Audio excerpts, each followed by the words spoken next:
श्रीपति हाँ दादा मा लैमे बोली मीटिंग शुरू लहा रेगे ᱟᱹᱰᱤ ᱟᱹᱰᱤ ᱥᱟᱨᱦᱟᱣ ᱟᱯᱮ ᱡᱚᱛᱚ ᱦᱚᱲ ᱡᱟᱦᱟᱸᱭ ᱡᱟᱦᱟᱸ ᱯᱮ ᱥᱮᱴᱮᱨ ᱫᱟᱲᱮ ᱠᱟᱫᱟ ᱮᱱᱦᱤᱞᱳᱜ ᱟᱨᱠᱤ ᱫᱟᱜ ᱧᱩᱨᱩᱜ ᱠᱟᱱ ᱛᱟᱦᱮᱸ ᱚᱱᱟ ᱦᱚᱸᱧ ᱧᱮᱞᱮᱫ ᱛᱟᱦᱮᱸ ᱚᱲᱟᱜ ᱨᱮ ᱫᱩᱲᱩᱵ ᱫᱩᱲᱩᱵ ᱛᱮ ᱜᱤᱛᱤᱡ ᱜᱤᱛᱤᱡ ᱛᱮ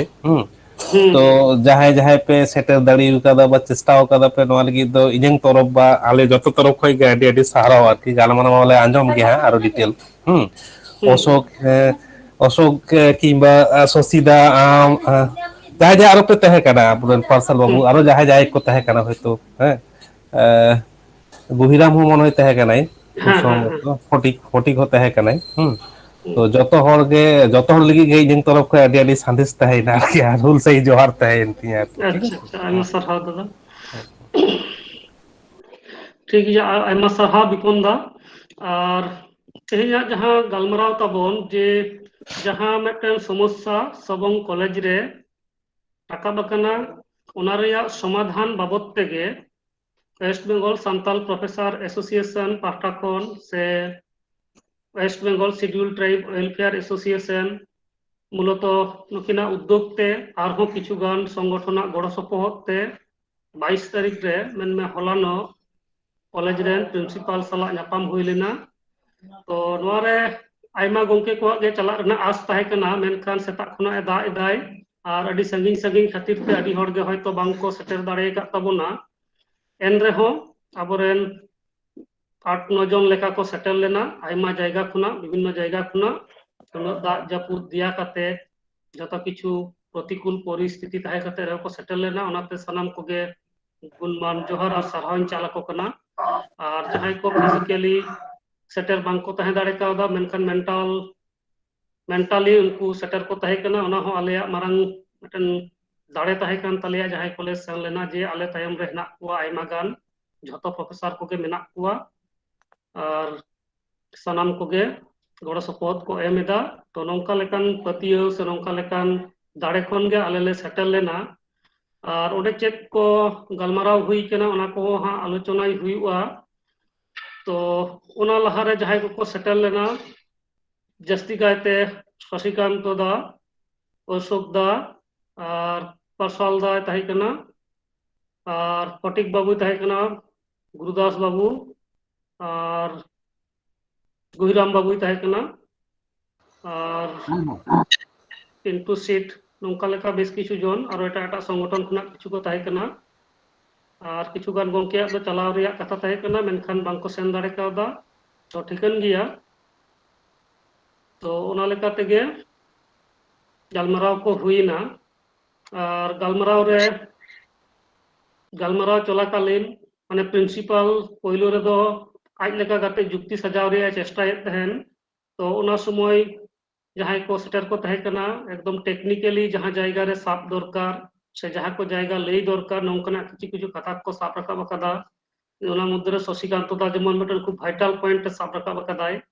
ᱡᱟᱦᱟᱸ ᱫᱚ ᱦᱟᱸᱜ ᱛᱟᱭᱚᱢ ᱛᱮ ᱦᱟᱸᱜ ᱵᱚᱱ ᱜᱟᱞᱢᱟᱨᱟᱣᱟ ᱚᱱᱠᱟᱜᱮ ᱚᱥᱳᱠ ᱫᱟ ᱦᱚᱸ ᱠᱤᱪᱷᱩ ᱠᱤᱪᱷᱩ ᱠᱟᱛᱷᱟ ᱥᱮ ᱯᱟᱨᱥᱟᱞ ᱫᱟ ᱠᱟᱛᱷᱟ ᱥᱟᱱᱟᱢ ᱠᱚᱜᱮ ᱟᱨᱠᱤ ᱚᱱᱠᱟ ᱠᱤᱪᱷᱩ ᱱᱟ ᱠᱤᱪᱷᱩ ᱢᱟᱱᱮ ᱮᱢᱚᱱ ᱮᱢᱚᱱ ᱠᱟᱛᱷᱟ ᱠᱚ ᱚᱱᱟ ᱥᱚᱢᱚᱭ ᱠᱚ ᱥᱟᱵ ᱨᱟᱠᱟᱵ ᱟᱠᱟᱫᱟ ᱛᱚ ᱥᱟᱹᱨᱤᱜᱮ ᱱᱚᱣᱟ ᱟᱹᱰᱤ ᱢᱤᱫᱴᱮᱱ ᱢᱟᱱᱮ ᱫᱟᱨᱩᱱ ᱩᱫᱽᱫᱳᱜᱤᱧ ᱧᱮᱞ ᱧᱟᱢ ᱠᱮᱫᱟ ᱵᱮᱠᱛᱤᱜᱚᱛᱚ ᱵᱷᱟᱵᱛᱮ ᱡᱮ ᱟᱵᱚ ᱠᱚ ᱛᱟᱞᱟ ᱨᱮᱜᱮ ᱢᱟᱱᱮ ᱵᱷᱟᱜᱮ ᱢᱟᱱᱮ ᱱᱚᱣᱟ ᱟᱭᱤᱱ ᱠᱟᱹᱱᱩᱱ ᱥᱮ ᱡᱷᱚᱛᱚ ᱠᱤᱪᱷᱩ ᱵᱟᱲᱟᱭᱟᱱ ᱦᱚᱲ ᱠᱚ ᱢᱮᱱᱟᱜ ᱠᱚ ᱛᱟᱵᱚᱱᱟ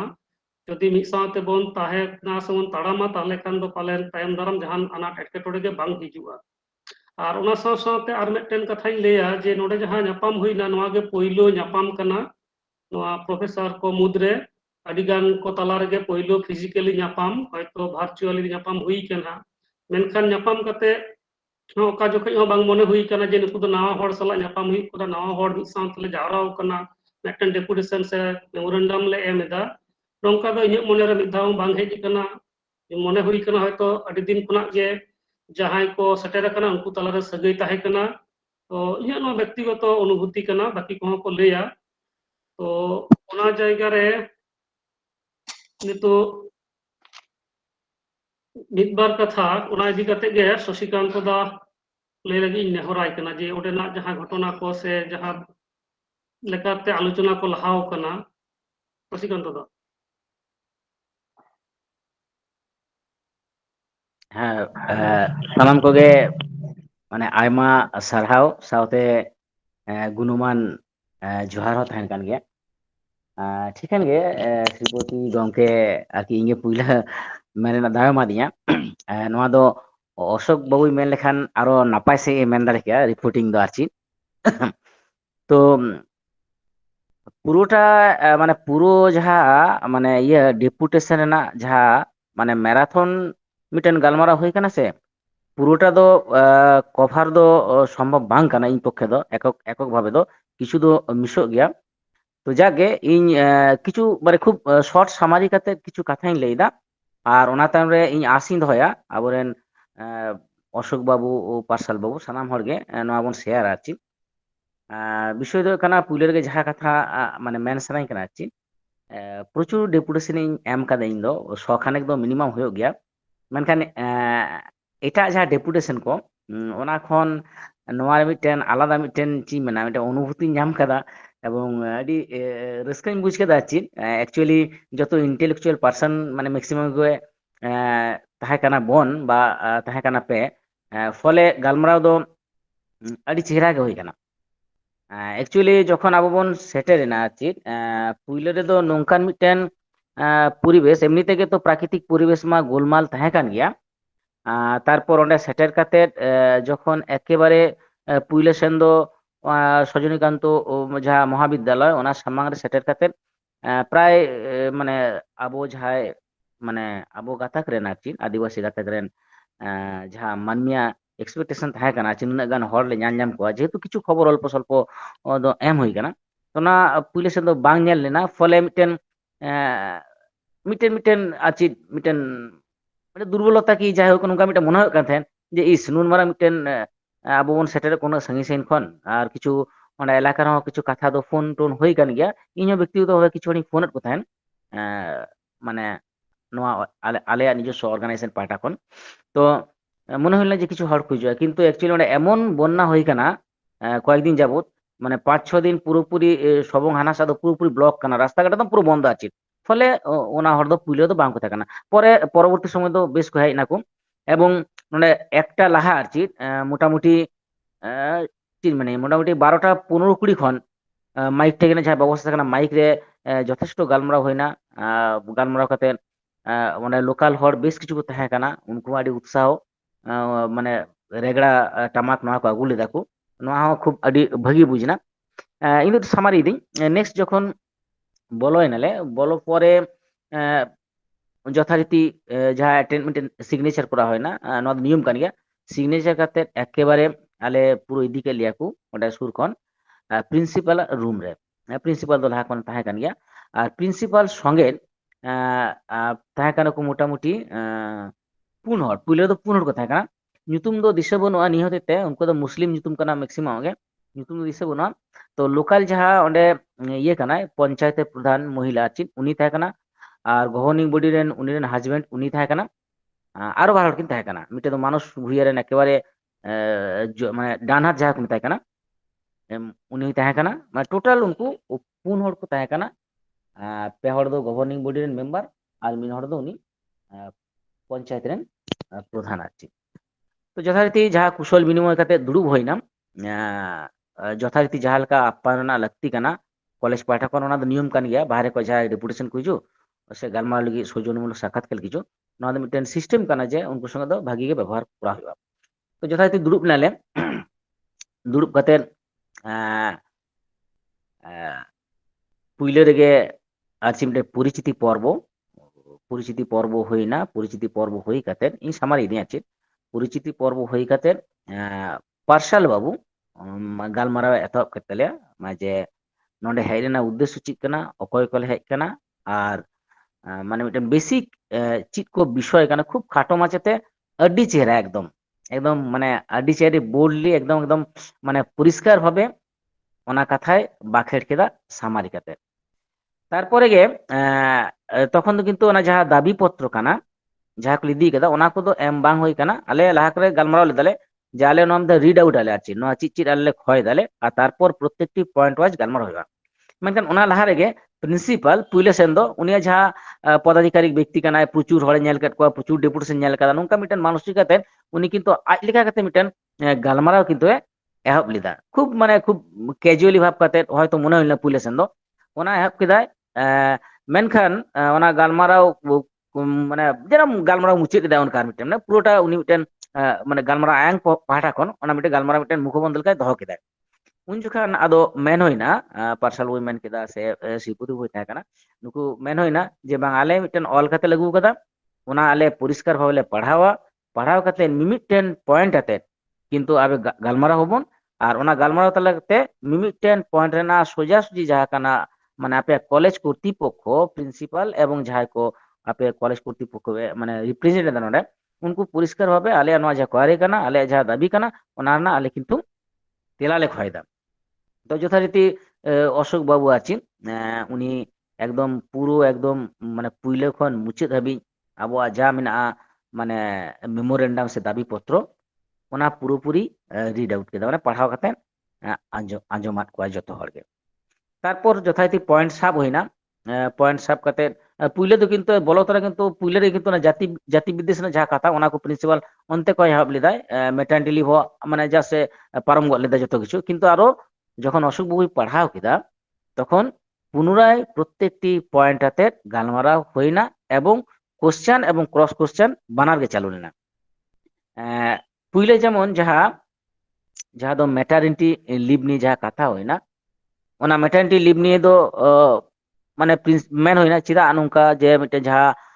6 মাস রেনা মানে ᱧᱟᱢ রেনা কথা কানা যাহা দো মানে যত হড় কো ᱧᱟᱢᱟ কি ম্যাটারনিটি লিভ না রুল কানা আছে আদো লাহাতে হড় কো ᱧᱟᱢ কেদা পরের হড় কো ᱧাম কেদা নুই বেলার চিদা নংকা মিটেন ব্যতিক্রম হয় না তো অঁডে যত বিভিন্ন ক্রস কোশ্চেন না হয়ে কানা উন যখন উনি মিটেন মানে অ্যাপ্লিকেশন আর কি উদুই দেয় অ্যাপ্লিকেশন উদুই দেয় যে নোয়া তো অ্যাপ্লিকেশন ম্যাডামে অল কাদা নিজেতে তখন পার্সাল বাবু একদম সঙ্গে সঙ্গে মানে একদম সঙ্গে সঙ্গে ক্রস কাতে প্রায় টেবিল চাপড়া লেখা অবস্থা আছে চাপড়া লেদা আছে যে যে নোয়া দো অল দো বাই অল কাদা নোয়া দো অল চ কাদিয়া আদো প্রিন্সিপাল তখন মানে আজ দো বাই থাকে না এটা টিআইসি কো থাকে টিআইসি থাকে না এটা হল নংকা মিটেন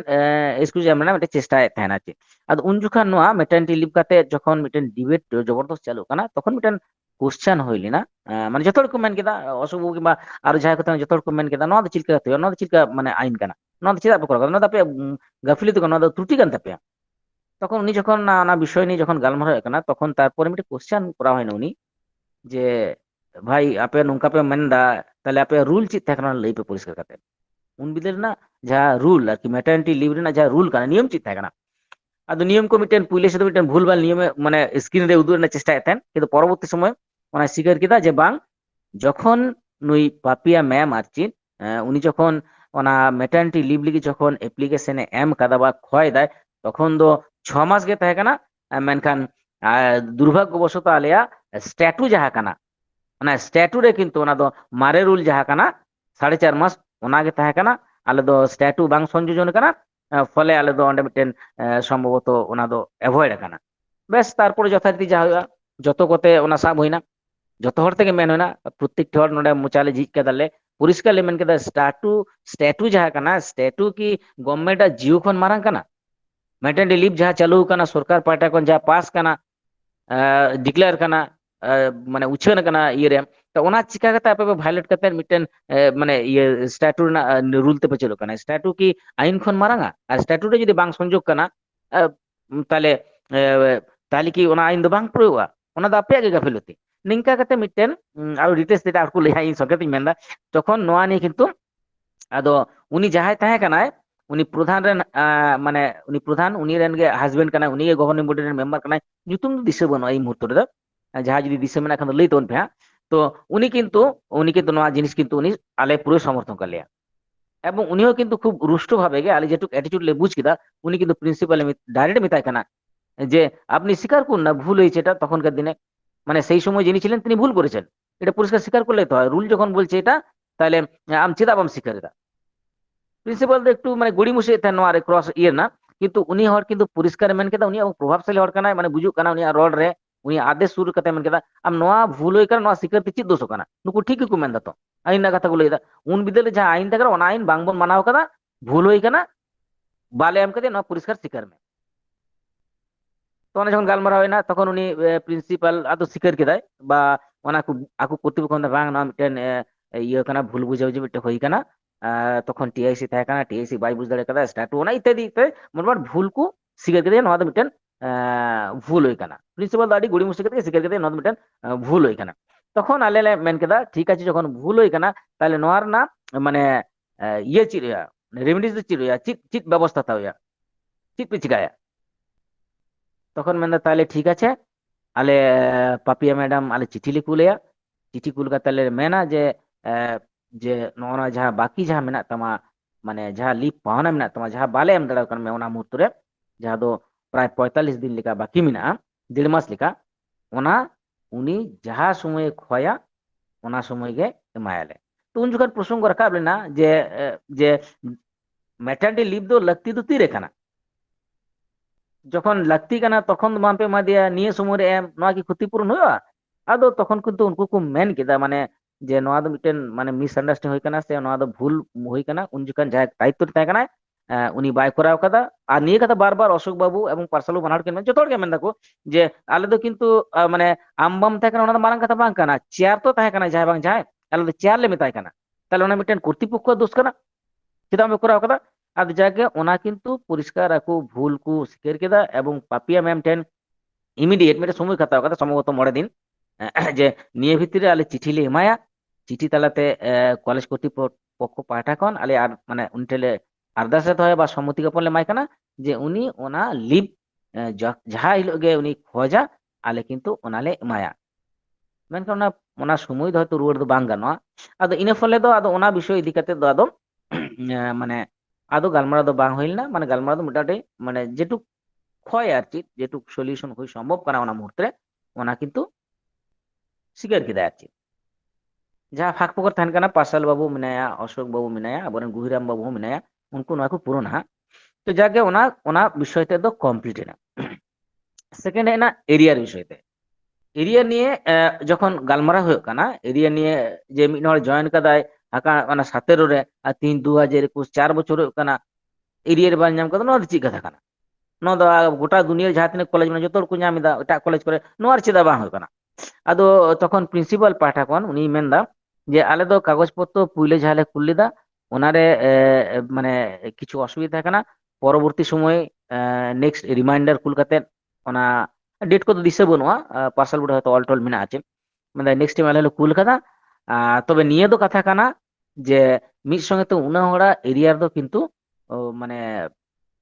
মানে শিক্ষা দপ্তর মানে অনেক খন কিন্তু বাং পাস হওয়া আছে আইমা হড়া গেলে এরিয়ার বাকি মেনা প্রিন্সিপাল মধ্যে ইኛও বাকি মেনা তবে নিয়ে মিটেন ভুল হই কানা যে নুই পরে যাই জয়েন কেদা উনিয়া দো এরিয়ার দো হুয়েন তায়া মেনখান পাপিয়া ম্যাডাম যাহা লেকা বাং হই কানা উনকা আরো আইমা হড় মেনা কোয়া যাহা দো এখন পর্যন্ত এরিয়ার দো বাকি মেনা তাহলে তখন কোশ্চেন হইল না নিয়ে ক্রস কোশ্চেন হইল না যে নোয়া দো চিলকা কথা মেনদা যে যাহাই পাপিয়া ম্যাডাম বাই ᱧᱟᱢ ᱠᱟᱫᱟ ᱦᱩᱭ ᱫᱟᱲᱮᱭᱟᱜᱼᱟ ᱞᱟᱦᱟ ᱨᱮᱱ ᱦᱚᱲ ᱵᱟᱝᱠᱚ ᱧᱟᱢ ᱠᱟᱫᱟ ᱦᱩᱭ ᱫᱟᱲᱮᱭᱟᱜᱼᱟ ᱛᱟᱨ ᱦᱚᱲ ᱠᱚ ᱟᱨᱠᱚ ᱧᱟᱢᱟ ᱦᱩᱭ ᱫᱟᱲᱮᱭᱟᱜᱼᱟ ᱢᱮᱱᱠᱷᱟन ᱯᱟপিয়া ম্যাডাম ᱩᱱᱟᱹᱜ ᱞᱟᱦᱟᱨᱮ ᱚᱱᱟ ᱱᱚᱰᱮ ᱠᱷᱚᱱ ᱠᱟᱜᱚᱡᱽ ᱯᱚত্র ᱪᱟᱞᱟᱣ ᱠᱟᱱᱟ আর বাং হেজ লেন তায়া অথচ পরে যাই ইয়ে কেদায় অ্যাপ্লিকেশন এম কেদা এরিয়া না বিল কো চালাও তায়া উনি তো এরিয়া নাম কেদা নোয়া তো চিকাতে সম্ভব না তাহলে কি কলেজ কর্তৃপক্ষ নিশ্চয়ই কোনো খামতি মেনা কোনো ঘাটতি মেনা নিয়ে কো কথা রাখাব কানা নোয়া নিয়ে যখন খুব তর্ক বিতর্ক হয় না মানে যুক্তি তর্ক হয় না তখন প্রিন্সিপাল মেনদা যে আইমা হড়া গে বাকি মেনা পাপি ম্যাডাম বাকি মেনা আলে লে চেষ্টায়া কলেজ কর্তৃপক্ষ পাহাটা খন রিমাইন্ডার মিটে কুল এবং আলে আলে নিজে লে চালা প্রিন্সিপাল মধ্যে গাপা মেঙ্গি চালা কানা ইন কাগজ পত্র আরো দিয়া আরো রিমাইন্ডার এমা অঁডে মানে বিকাশ ভবন রে অঁডে রিমাইন্ডার এম কাতে যাতে যা নেক্সট লট রে যাহা মানে টাকা এলট আহা তা ওনারে যেন মানে যারা অ্যাকর্ডিং টু মানে মানে সিনিয়রিটি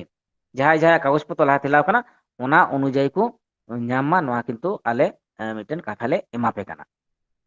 এখন নডে মিটে একটু কনফিউশনে পড়া হয় না যে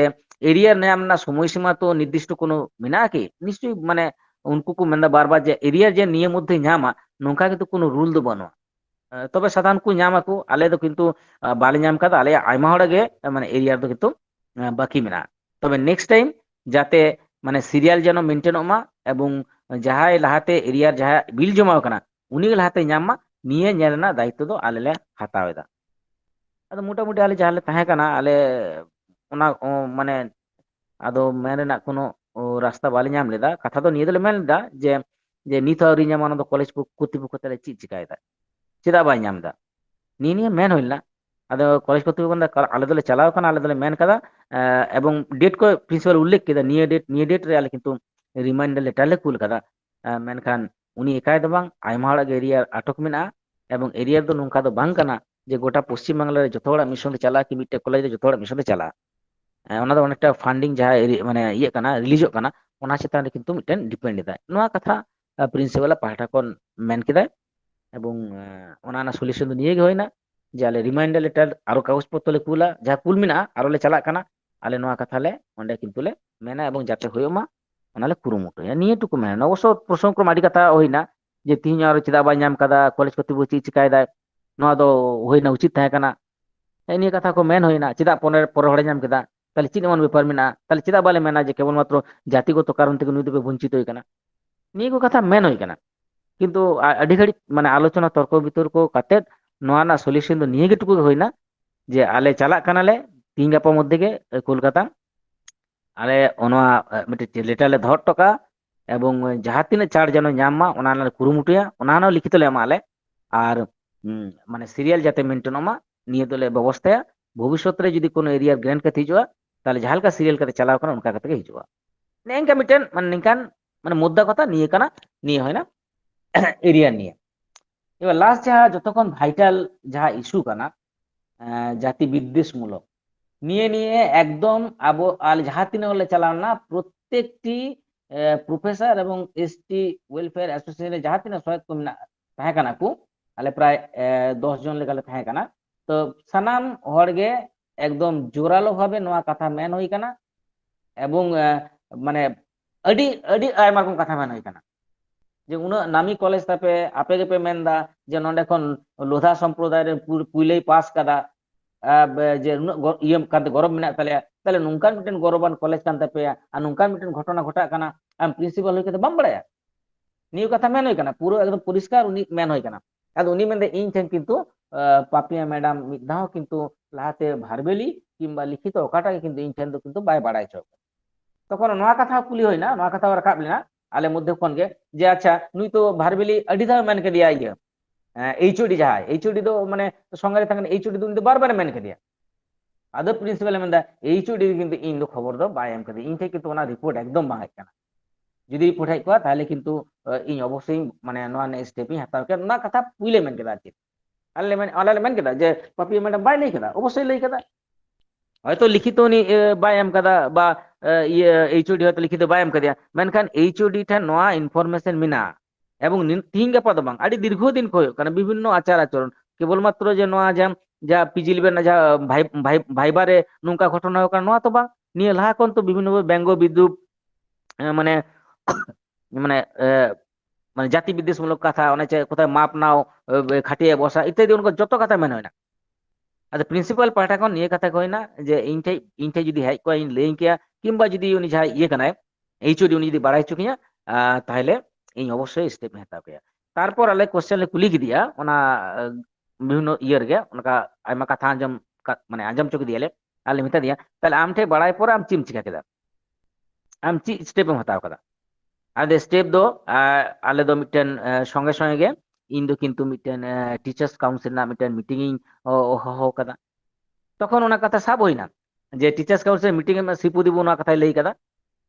যত গে মোটামুটি অংশগ্রহণ করবো পরিষ্কার কথা লই কাদা যে নয় যে টিচার্স কাউন্সিল মিটিং হই না মিটিং হই কাতে আপে যাহা সিদ্ধান্ত পে হাতাও কেদা তারপরে কে আপে পাপিয়া ম্যাডাম পে মিতাই কানা কলেজ হিজুগ মে আর যে নোয়া মানে নোয়া গালমারাও তালাতে আমার সম্মতি তালাতে নোয়া যে মানে কেস যে রিজলভ না নোয়া নোয়া না চিলকা কথা কানা নোয়া কথা মেন হই কানা যে নোয়া চিক কানা আপে উনি কোনো মানে নুই যাহা বেরা কানায় বেরা কোনো মিটেন ক্ষমা বাই প্রদর্শন লিদা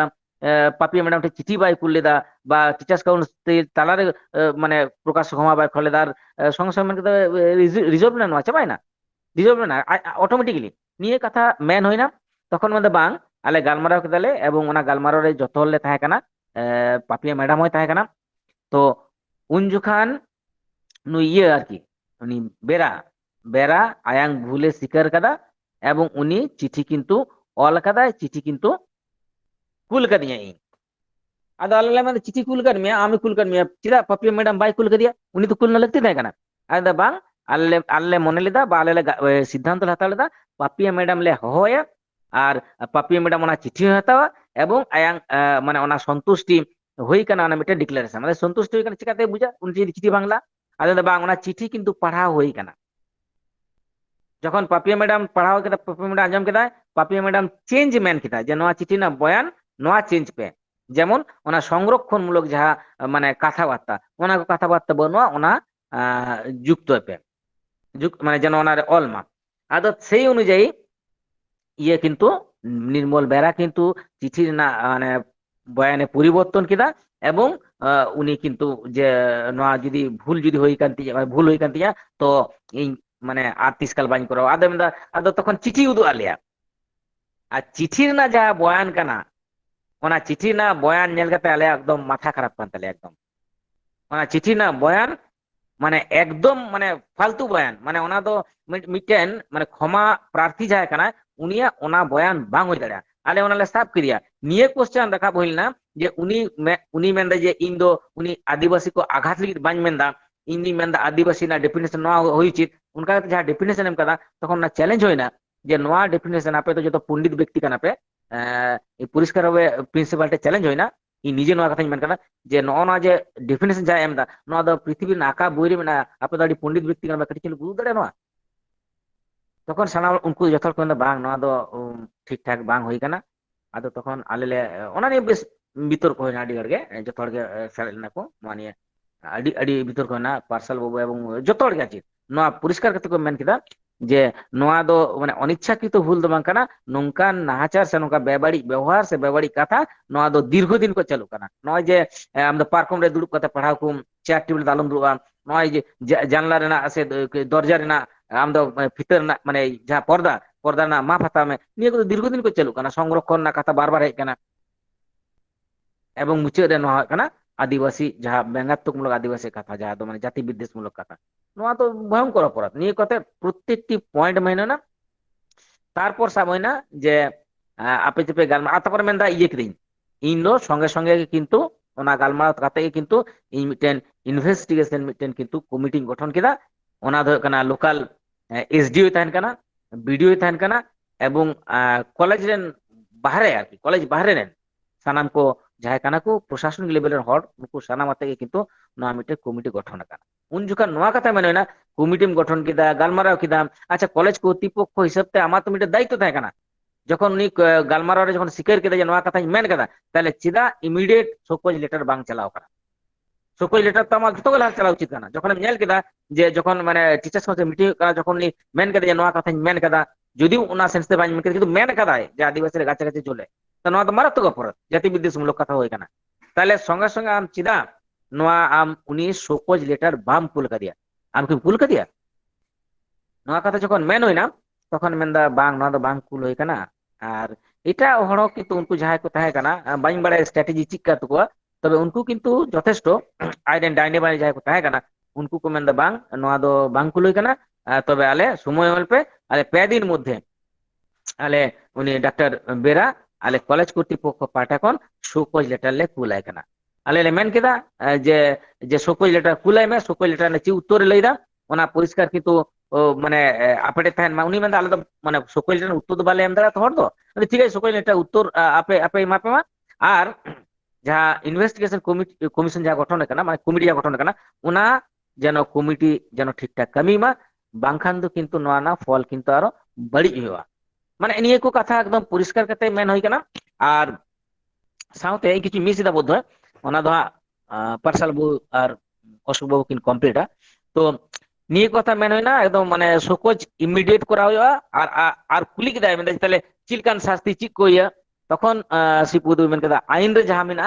আলে দো আইন লেখা থেকে শাস্তি উনি লে খয়দা ওনা কোন বাড়তি হো বাং ওনা কোন কম হো বাং নিয়ে কথা পরিষ্কার শ্রীপুদু মেন কেদা যে আইন যাহা শাস্তি মেনা ওনা শাস্তি কিন্তু আপে ইমিডিয়েট এম হয় তাপেয়া নোয়া কিন্তু আপে আঙ্গিবার তাহেন তাপেয়া আর ওনা ওনা ওনা সাথে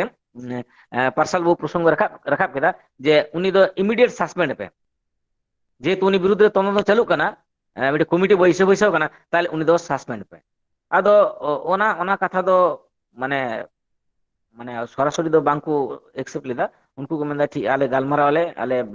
ᱱᱚᱣᱟ ᱞᱮ ᱧᱮᱞ ᱫᱟ, ᱟᱞᱮ ᱞᱮ ᱢᱮᱱᱫᱟ ᱡᱮ ᱵᱟᱝ ইমিডিয়েট সাসপেন্ড ᱨᱮᱱᱟᱜ ᱢᱤᱫᱴᱮᱱ ᱵᱮᱵᱚস্থᱟ ᱦᱩᱭᱩᱜ ᱢᱟ, ᱛᱟᱨᱯᱚর তদন্ত কমিটি এই চीज চিকায়দা সেই অনুযায়ী আইনানুগ মিটেন ব্যবস্থা হইবা। তো ওনা ঠিক ওনা দো কিন্তু উনি দো সাসপেন্ড রেনাক কথা দো উনি দো বাই সেকেল লেদা। তো নিয়ে কো প্রত্যেকটি না ডেটে এম কিদা যে মিটেন ডিলি ᱧᱟᱢᱟ ᱱᱤᱱᱟᱹᱜ ᱫᱤᱱ ᱢᱚধ্যে চিঠি ᱞᱮ ᱠᱩᱞᱟᱭ ᱠᱟᱱᱟ, এরিয়া ᱞᱟᱹᱜᱤᱫ ᱱᱤᱱᱟᱹᱜ ᱫᱤᱱ ᱢᱚধ্যে আলে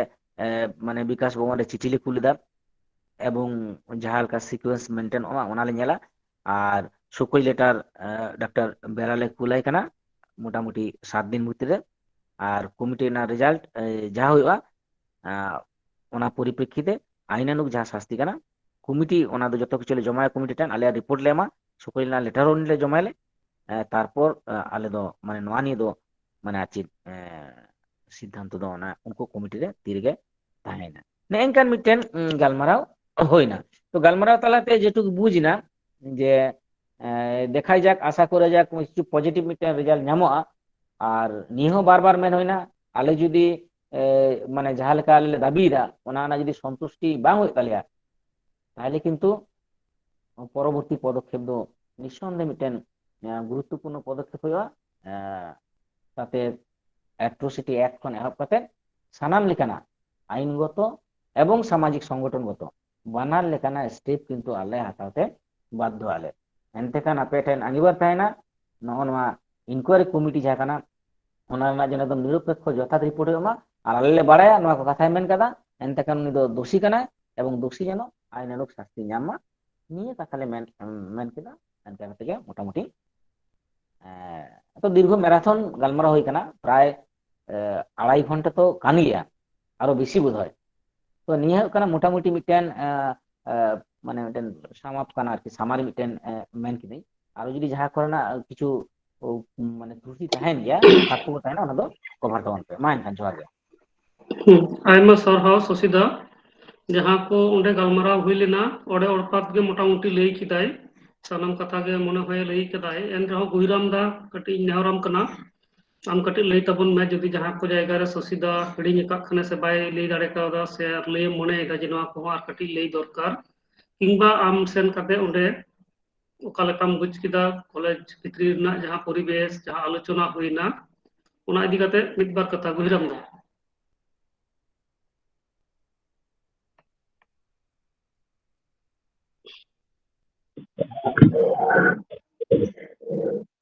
হ্যাঁ মোবাইল রেনার রোটেশন অফ গিয়া অনা রোটেশন কাটিজ অন মে ᱚᱱᱟ ᱛᱮ হুম ᱟᱸᱡᱚᱢ ᱧᱟᱢᱚᱜ ᱠᱟᱱᱟ?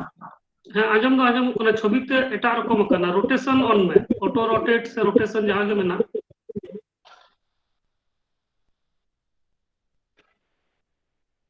ᱟᱪᱪᱷᱟ, ᱵᱟᱠᱷᱟᱱ ᱡᱟᱦᱟᱸᱭ ᱨᱚᱲ ᱦᱟᱛᱟᱣ ᱠᱚᱨᱮ ᱪᱮᱫ ᱠᱟᱛᱷᱟ ᱞᱟᱹᱜᱤᱫ ᱥᱚᱢᱚᱭ ᱪᱟᱞᱟᱜ ᱠᱟᱱᱟ?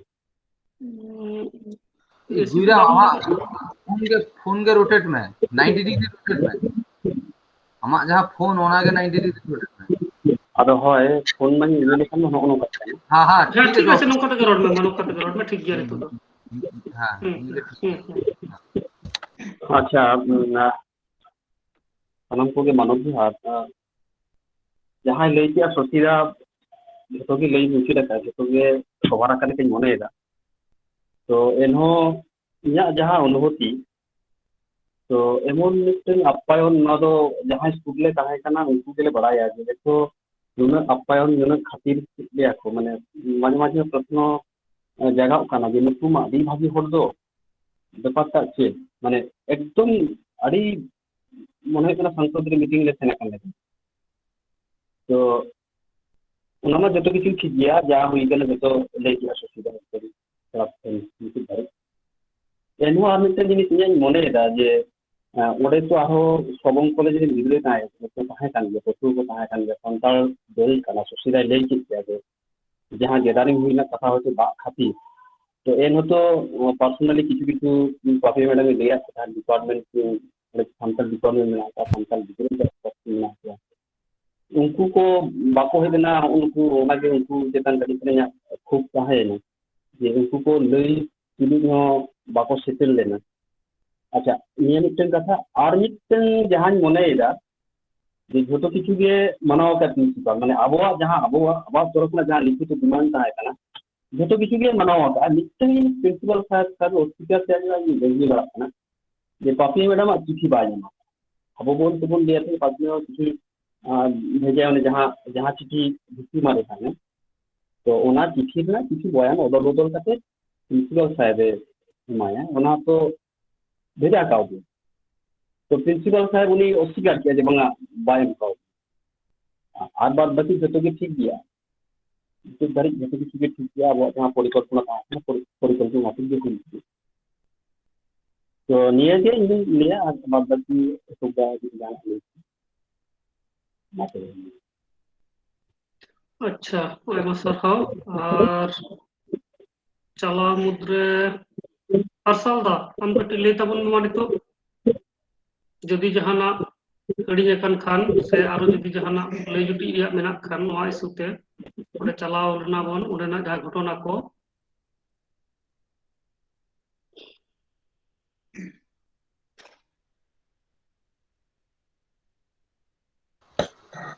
हाँ हाँ गंके হ্যাঁ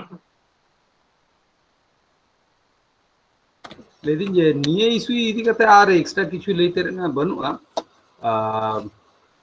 इन तो नेहरिन जे पापिया मांडी मैडम যদি কিছু लेते रहना যদি তাহেনা তাহলে যতক্ষণ জাস্তি না পায় যা ঘটনা ঘটাও কানা অলরেডি ভিডিও তালাতে অথবা যাহা মেমোরেন্ডাম চাল এম হইল না ওনা হো গ্রুপ রেগে মেনাআ কাজেই এছাড়া আর কিছু কি আলাদা কাইতে দোসার ধাও লই রেনা কোনো কিছু বনুआ পাপিয়া মান্ডি ঠেন সেন লেখান গে যতক্ষণ না পায় আচ্ছা ঠিক আছে অশোক দা আম কি নিতোগ এম ᱞᱟᱹᱭᱟ ᱥᱮ ᱛᱟᱭᱚᱢ ᱛᱮ ᱦᱟᱸᱜ ᱮᱢ ᱞᱟᱹᱭᱟ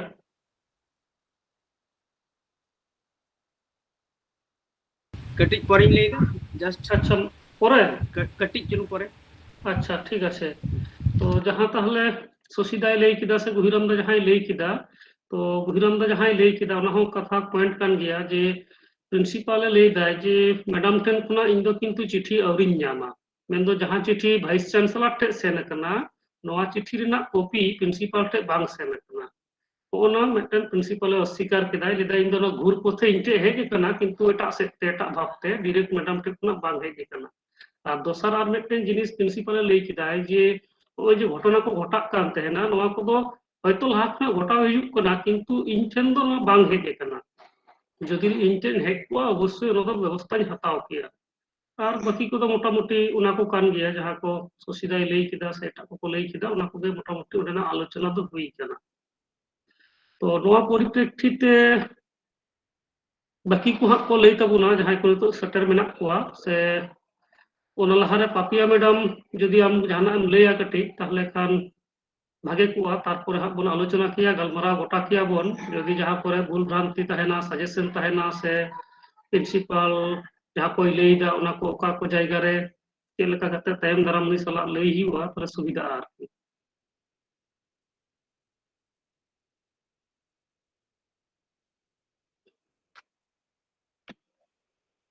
ᱦᱮᱸ ᱢᱮᱰᱟᱢ ᱟᱸᱡᱚᱢᱚᱜ ᱠᱟᱱᱟ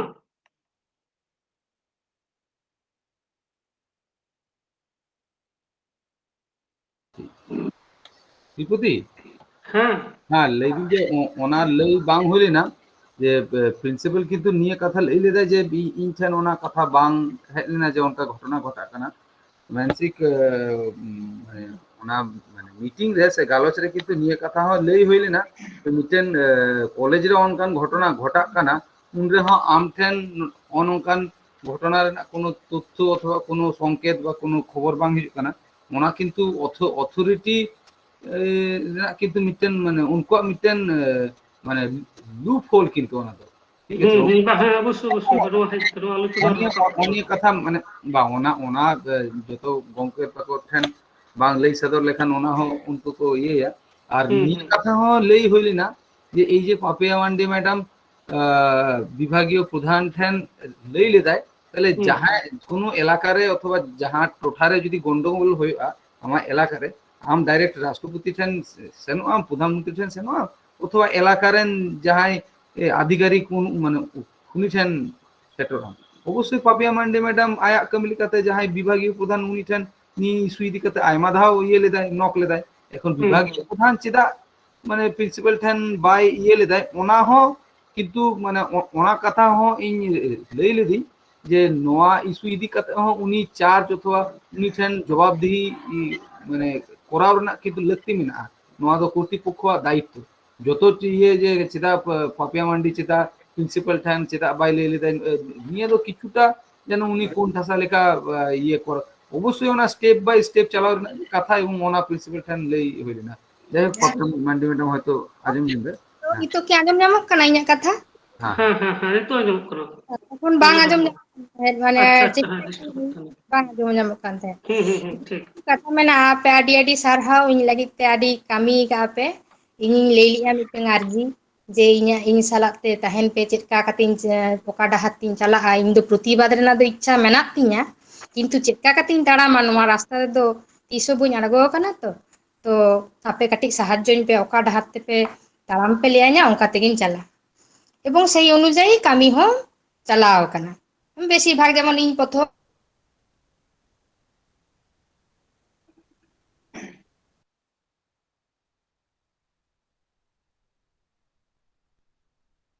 উনি ঠেন রড কি আঁজᱚমᱚᱜ ᱠᱟᱱᱟ তো যাই হোক হ্যালো বাং ᱠᱟᱹᱴᱤᱡ না ᱠᱟᱹᱴᱤᱡ লাহা ডিস্টার্ব না রড ᱠᱟᱹᱴᱤᱡ ডিস্টার্ব না ᱠᱟᱹᱴᱤᱡ ᱞᱟᱦᱟ ᱧᱚᱜ ᱠᱟᱱᱟ ᱟᱨ ᱞᱟᱹᱭ ᱞᱮᱠᱷᱟᱱ ᱵᱷᱟᱜᱮᱜᱼᱟ পাপিয়া ম্যাম নাসিনা লেই মে যে আমার মেন্টাল অবস্থা কিছুটা রিলিফ কানা সে বাং তারপরে এটা কিছু গাবনা আচ্ছা আচ্ছা বিপন দা আপে হ্যাঁ লেফট কানাই ম্যাডাম মে লেফট কানাই হ্যালো দাদা হ্যাঁ মানে হ্যাঁ কারেন্ট যাই হোক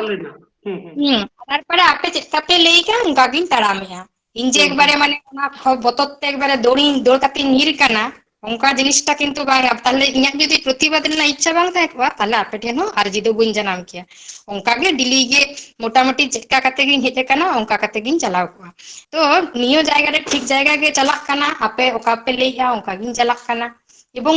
ইন মা আপে পে লেই কানিয়া যেটা দাদা অশোক দাদা কো বা শিপাতি দাদা যেটা পে লেইয়া যে শেষ অস্ত্র হচ্ছে এসসি এসটি অ্যাট্রোসিটি অ্যাক্ট সেই অনুযায়ী ইনি চালাক কানা কিন্তু তো এখন পেলেই যে কিছুদিন রিজলভ ব্যাপার মেনা যে নৌকা রিজলভ কানা কেস এবং সেই অনুযায়ী ইনি ঠিক পথ গে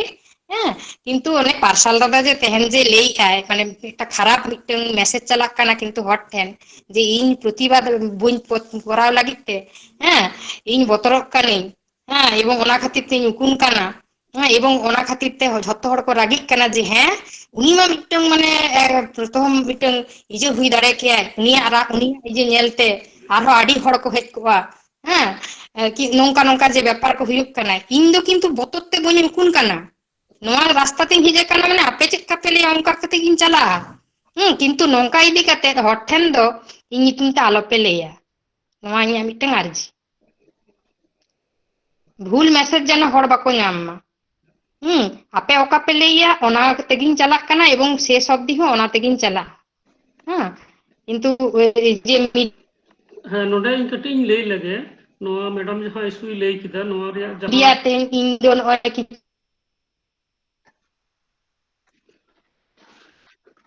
কিছুদিন রিজলভ তাহেনা নোয়া ইদি কাতে আপে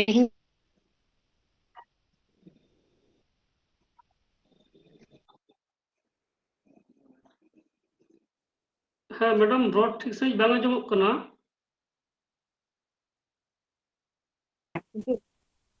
হ্যাঁ ম্যাডাম রড আঁজᱚᱢᱚᱜ ᱠᱟᱱᱟ ᱱᱤᱛᱚᱜ ᱟᱸᱡᱚᱢ ᱮᱫᱟᱢ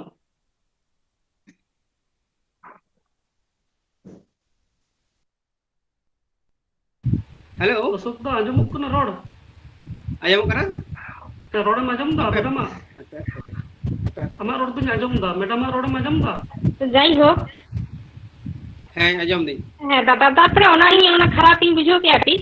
যে আপে পা চেক কাপে লেন কেন অঙ্কা মেসেজ চালাক কানা রেদা একবারে বাইলাক কানা হ্যাঁ মে আঁজᱚᱢᱚᱜ কানা হ্যালো আজম না হ্যালো হ্যাঁ ডিস্টার্ব নিতো আঁজᱚᱢᱚᱜ ᱠᱟᱱᱟ ম্যাডাম নে हैं ये पपिया ये मंडे में छे হ্যাঁ যে ওনারে খারাপ ইন বুঝো কি আপে মা চেক কাপে লেন কেন অঙ্কা গিন তারাম এবং সে ᱟᱸᱡᱚᱢ ᱫᱟᱹᱧ এসএসসি এপ্রতি এক ঝত ইজোগেরিং তাহেনা ᱯᱟ কোনো বড় বানুক তিᱧᱟ বই উকুনা যেহেতু নোয়া রাস্তা রিং তাড়াম আকা সে সব দিন চালাগᱼᱟ কিন্তু ব্যাপারটা হুয়ুগ কানা নোয়া রিজল্ট হুয়ুগ কানা নংকা মিটিংয়ে আঁজম আকা 5 দিন এখন তুমি স্থির হয়ে যাও হ্যাঁ যে ওনা থেকে তো স্থির কানা কিন্তু ওনে যে ঝুল মেসেজ চালা কানা যে তেহেন ট্রাইবাল টিভি রে এলকিন পার্সাল দাদা ওনে লেই দয় যে পাপিয়া ম্যাডাম ᱫᱚ গততে উকুন কানা মিটন খারাপ মেসেজ হটঠেন চালাক কানা নোয়া কি হুয়ুগ কানা গততে উনি উকুন কানা উনি বাং চালা সানাই কানা আইনি ধারাতে আর উনকু কো লেইয়া যে ই যদি শিক্ষিত হর হুই কাতে যদি নিয় সভা উনি বাই নেতৃত্ব এম দাঁড়ায় তাহলে এটা হর তো চিকুয়ান ওই যে মিটন খারাপ মানে মেসেজ চালাক কানা নোয়া জিনিসটা কি ঠিক হুয়ুগ কানা ᱟᱪᱪᱷᱟ ᱟᱪᱪᱷᱟ ᱟᱪᱪᱷᱟ ᱵᱮᱥ ᱯᱳᱭᱞᱳ ᱨᱮ ᱤᱧ ᱞᱟᱹᱭ ᱞᱮᱜᱮ ᱯᱟᱨᱥᱟᱞ ᱵᱟᱵᱩ ᱠᱟᱹᱢᱤ ᱠᱟᱛᱮ ᱢᱚᱱᱮ ᱵᱷᱟᱜᱮ ᱜᱮ ᱤᱧᱟᱹᱜ ᱠᱟᱛᱷᱟ ᱟᱸᱡᱚᱢ ᱞᱮᱢ ᱫᱩᱠ ᱟᱞᱚᱢ ᱟᱴᱠᱟᱨᱟ ᱡᱟᱦᱟᱱᱟᱜ ᱮᱸᱜᱮᱞ ᱠᱷᱚᱱᱟᱜ ᱜᱮ ᱦᱚᱭᱛᱳ ᱩᱱᱤ ᱞᱟᱹᱭ ᱠᱟᱫᱟᱭ ᱛᱚ ᱢᱮᱥᱮᱡ ᱴᱟᱜ ᱫᱚ ᱵᱟᱹᱲᱤᱡ ᱢᱮᱥᱮᱡ ᱜᱮ ᱪᱟᱞᱟᱣᱱᱟ ᱚᱱᱟ ᱫᱚ ᱨᱤᱠᱚᱵᱷᱟᱨᱤ ᱦᱩᱭᱩᱜᱼᱟ ᱚᱱᱟ ᱠᱷᱟᱹᱛᱤᱨ ᱯᱟᱨᱥᱟᱞ ᱱᱚᱣᱟ ᱠᱟᱹᱢᱤ ᱨᱮ ᱫᱚᱢᱮ ᱤᱱᱤᱥᱤᱭᱮᱴᱤভ ᱦᱟᱛᱟᱣ ᱠᱟᱫᱟᱭ ᱪᱮᱫᱟᱜ ᱞᱟᱹᱭ ᱠᱮᱫᱟᱭ ᱚᱠᱟ ᱥᱤᱪᱩᱭᱮᱥᱚᱱ ᱨᱮ ᱵᱟᱝ ᱵᱩᱡᱽ ᱞᱮᱱᱟ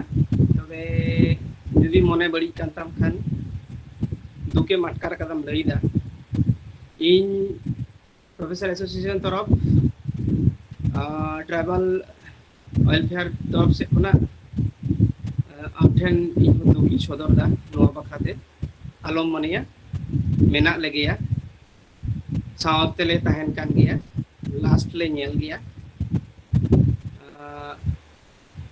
इन दुखी सोदा नो लिए दो आलम लया ठीक गया आमा दुख ले बुझ किदा जदी इन हो आमा जगह रे थाको हयतो इन ओना गिन लई गया जे आपे सामने नहीं तई रो जानो कापे लईदा पर्सल बाबू जहाना तेगे जहाना कथा प्रसंगम लई कदा ठीक गया दो ले कई कदम टीवी रे तो प्रचार करना नवा दो नितो चिका तबन अटोगा आपे सनाम को ठेन हो इही लेदा पापिया मया दुकरा कारण दो कान गया बांग दो बांग किंतु पहिलो खना के कोऑपरेशन दे कराव कदा आया लई लेका तेगे दड़गु होन चला दड़ होन दड़ दी कदा आदो इnya हिसाब ते दो लिया नवा दो आदो बामबन सो सिटी जा आज के प्रोडक्ट चेट उडो कना नेलाबन नियम कते हॉटेल बन आरो मि छोट टीवी रे दुरुप कते बन लया से आबो जतो कोते नोवा रिकवरी ना बन चेष्टाया सरी के मिटांग खबर जदी मिस मेसेज चला ओना दो बड़ी इंपैक्ट के पड़ा भागे इंपैक्ट অবশ্যই ताते करे नोडे बारिया जिनिस ते ओना वेस्ट बेंगल संतार प्रोफेसर एसोसिएशन नुनो बड़ नुनो गोटा बहो मेना जे चिकई चिदा पार्सल नोका रोड केदा नोडे मिटांग खबर लगा जे पार्सल के आया स्टेटमेंट एम केदा से वेस्ट बेंगल सान्ताल प्रोफेसर एसोसिएशन साथे ट्राइबल वेलफेयर डिपार्टमेंट तरफ खुना माने एसोसिएशन तरफ खुना एम केदा जायो ओना दो बामबन सो सिटी जा सलायाबन पापिया मई दुकी सोदरदा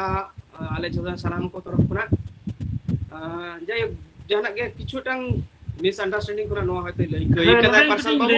किंतु पार्सल बाबू सरीगे खूब इनिशिएटिव भर कनाय भागे रोड़ाय भागे कमी कदाय भागे लई कदाय तो नियम हिजुक करे अच्छा पार्सल बाबू आम रोड़ा पे नो आम ले आप ठीक है आपे सनाम को बिपंदा आरो तिनका मेना पुना नोडे नितो आपे सनाम को दाड़ी तेगे दड़ी होई कना रोड़ हो होई कना आपे सनाम को दाड़ी तेगे इन एस्कार दो इन एस्कार लगी दो और प्रथम कथा कना नोडे जस्ती कहते सारहा निमा किना सोसीदा पार्सल बाबू श्रीपति टुडू श्रीपति बाबू विशेष करे सोसीदा बेस इने भागे भागे कथा को लई कदाय ओना एनवायरनमेंट रे नेहर आलादा कते एनर्जी ᱧᱟᱢ कदा आलादा कते इन उद्गव इन बुझाव कदा तो ठीक डायरेक्शन रे मेना बना डिटेल्स ता तो बेसी बई लेदा आदि जुत काउंटर अटैक होई कना नोला इन तो तिसु बई चलाव कना मिटांग जायगा रे डेपुटेशन में चलावला ओना हो तायम दिन तहला बई बड़ाय कदा कटी कटी छोड़े छोड़े आजम जी के ᱚᱱᱟ ᱟᱹᱰᱤ ᱢᱟᱲᱟᱝ फेस टू फेस जहां साला काउंटर होयोगा निंकन रिप्रेजेंट रे point wise even word wise मेटाटा कथा मेटाटा अड़ बखराते नवा खूब भागे साब रखा होई कना जहां को इन मिस तहे पार्सल बांखान सुसीदा किन साबे तहे तायम रे गुहिरा में तहा लाई गुहिराम पास रे कोई तहा लेनाय उनी सराया टा भागे पॉइंट साब रखा लाई उन सुई मेन तो जागे ठीक डहार ते चला कना प्रिंसिपल सर कड़ी समय हताव कदाय कड़ी समय बन एमाय गे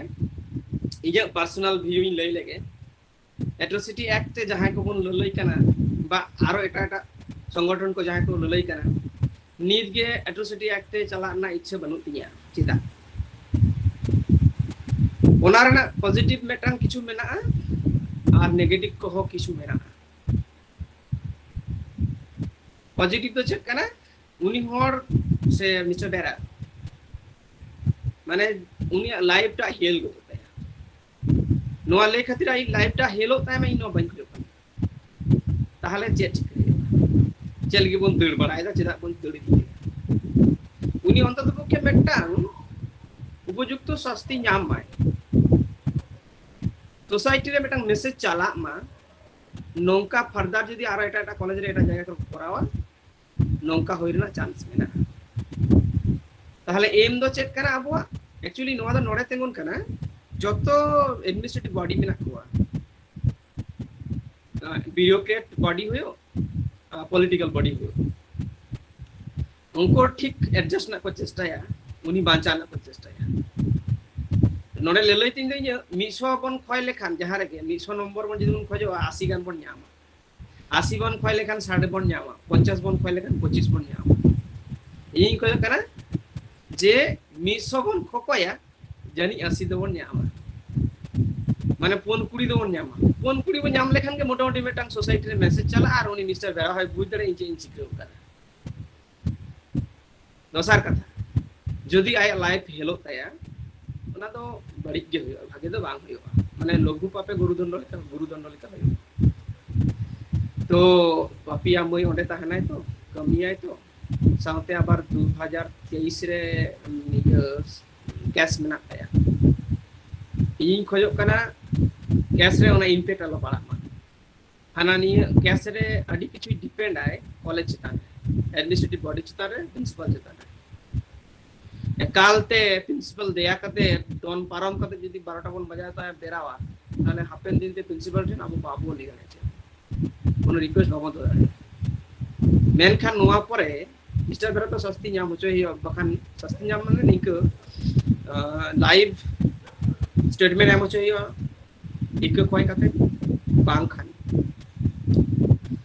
भाग्य लेके स्टेटमेंट ऑल आए जहां स्टेटमेंट दो पापी अटेंड चला प्रिंसिपल तो सारे लेकर आप अटेंडिंग बोला कॉलेज रे होता है ना जहां स्टेटमेंट ना बयान दो अबोरेन को ठीक है निंकल सिचुएशन रहे लेखन संजय मेना निश्चय आरो मेना ओना कॉपी मेटा मास्टर कॉपी तैयार होयो ओना बन साला गोटा ओका बन एडा ओकाटा बन डिलीशन आर पार्सल बाबू तो मेना गया उनी ना आरो कटी ए जोड़ो ना आए बखान बिजोड़ो आए तो निये उनगे कटी बन तंगी लगे नेल होय लेंगे चेक चिक तबे इᱧ आस भाले किछु होयो जा उडंग रपड़ कते बुझो आर मी छोडिन सरहाव बोना जतो कुगे जस्ती कहते परसाल ये बुहिराम श्रीपति संजय विकुंदा शशिकांत दा नुको को आरापे को तो इनगे बिसिया तो बइन लेदा निये उनगे लेदा आर पपिया मई ओना तो हिडिंग हातार का में हिडिंग सा का में अब तो आरे पेड़े बामन दोया जहाना कारण ते हुई कना मा ताले इन दो इनगे डोरदा बाकी टा मासी पति बाबू जानाम दे हाँ शशिकांत तो এই কাটি চুলুং 1 মিনিট গান সময় হতাবে একটু এডিশন ইন নডে একটু পাতে পাপিয়া ম্যাম মিতাই কানা যে পাপিয়া ম্যাম एक्चुअली नौकान माने नौकान प्रतिष्ठान रे नियम जहाँ कना अब तो निजस्व মানে ইউজিসি বা মানে কলেজ বা নওয়া যাহা ᱠᱚ ᱠᱟᱱᱟ ᱚᱱᱟ ᱠᱚᱨᱮᱱᱟᱜ ᱢᱤᱫᱴᱮᱱ ᱱᱤᱭᱟᱹ ᱫᱚ ᱱᱤᱭᱚᱢ ᱠᱟᱱ ᱜᱮᱭᱟ ᱡᱮ অ্যাট্রোসিটি অ্যাক্ট ঠিক ওকে অ্যাট্রোসিটি অ্যাক্ট ᱫᱚ অবশ্যই ᱢᱮᱱᱟᱜᱼᱟ অ্যাট্রোসিটি অ্যাক্ট যে ᱱᱚᱝᱠᱟ যে ᱠᱚᱨᱟᱣ ᱵᱟᱝ ᱜᱟᱱᱚᱜᱼᱟ যে সময় চাবায় ᱚᱱᱠᱟ ᱫᱚ ᱵᱟᱝ ᱠᱟᱱᱟ ᱮᱠᱪᱩᱭᱮᱞᱤ ᱱᱤᱭᱚᱢ ᱫᱚ ᱱᱚᱣᱟ ᱠᱟᱱ ᱜᱮᱭᱟ যে যাহা প্রতিষ্ঠান রে বিশেষ করে নয় কলেজে নৌকা ঘটনা ঘটা বাং তাহলে পুইলে রে প্রিন্সিপাল ভিসি এবং এসটি এসসি সেল যাহা ওনারে তো প্রাইমারি ইনফরমেশন বা প্রিভিয়াস ইনফরমেশন ওনা তো কিন্তু লাগা গিয়া ওনা বাং করাও কাতে একেবারে সরাসরি অ্যাট্রোসিটি অ্যাক্ট নোয়া করাও লেখান ওনা কিন্তু অনেক বেশি উইকোয়া নৌকা তো বাং কানা যে অ্যাট্রোসিটি অ্যাক্ট করা মানে গে উনি শাস্তি নাম গিয়া उनका तो बांग एट्रोसिटी एक्ट अनुयायी किंतु उनाना माने विचार में उनाना किंतु तदंत में ताहले एनते खान पुइले रे जे प्रिंसिपल चिठी एम हुई कना ভিসি চিঠি এম हुई कना से एससी एसटी सेल जहाँ कना मेना यूनिवर्सिटी अंडर रे नोआ करे चिठी एम दो एकाल गे लागती कना तारपरे समय तो तहन गया जे आबो जदि बोन मनेदा जे नोआ आबो उपयुक्त आबो प्रतिविधान बाबन नाम लेदा आबो जहाँ बोन डिमांड लेदा चाहे उनको इन्वेस्टिगेशन कमीशन उनको सस्पेंडिया से चीज शास्ति को माया এমনিতে কি ইনভেস্টিগেশন কমিশনের রিপোর্ট যদি ঠিকঠাক থাকে না তাহলে অটোমেটিক্যালি সাসপেন্ড দো ন্যূনতম মিটেন ইয়ে কানা মানে হয়তো 1 মাস থেকে 2 মাস থেকে নঙ্কা মিটেন শাস্তি দিয়ে নামনা প্রবল সম্ভাবনা মেনা সুতরাং নয় যে সঙ্গে সঙ্গে অ্যাট্রোসিটি অ্যাক্ট মানে কেস বাম করাও কথা নিয়ে তো কোনো মানে ইয়ে দো বাং কানা যত হয়তো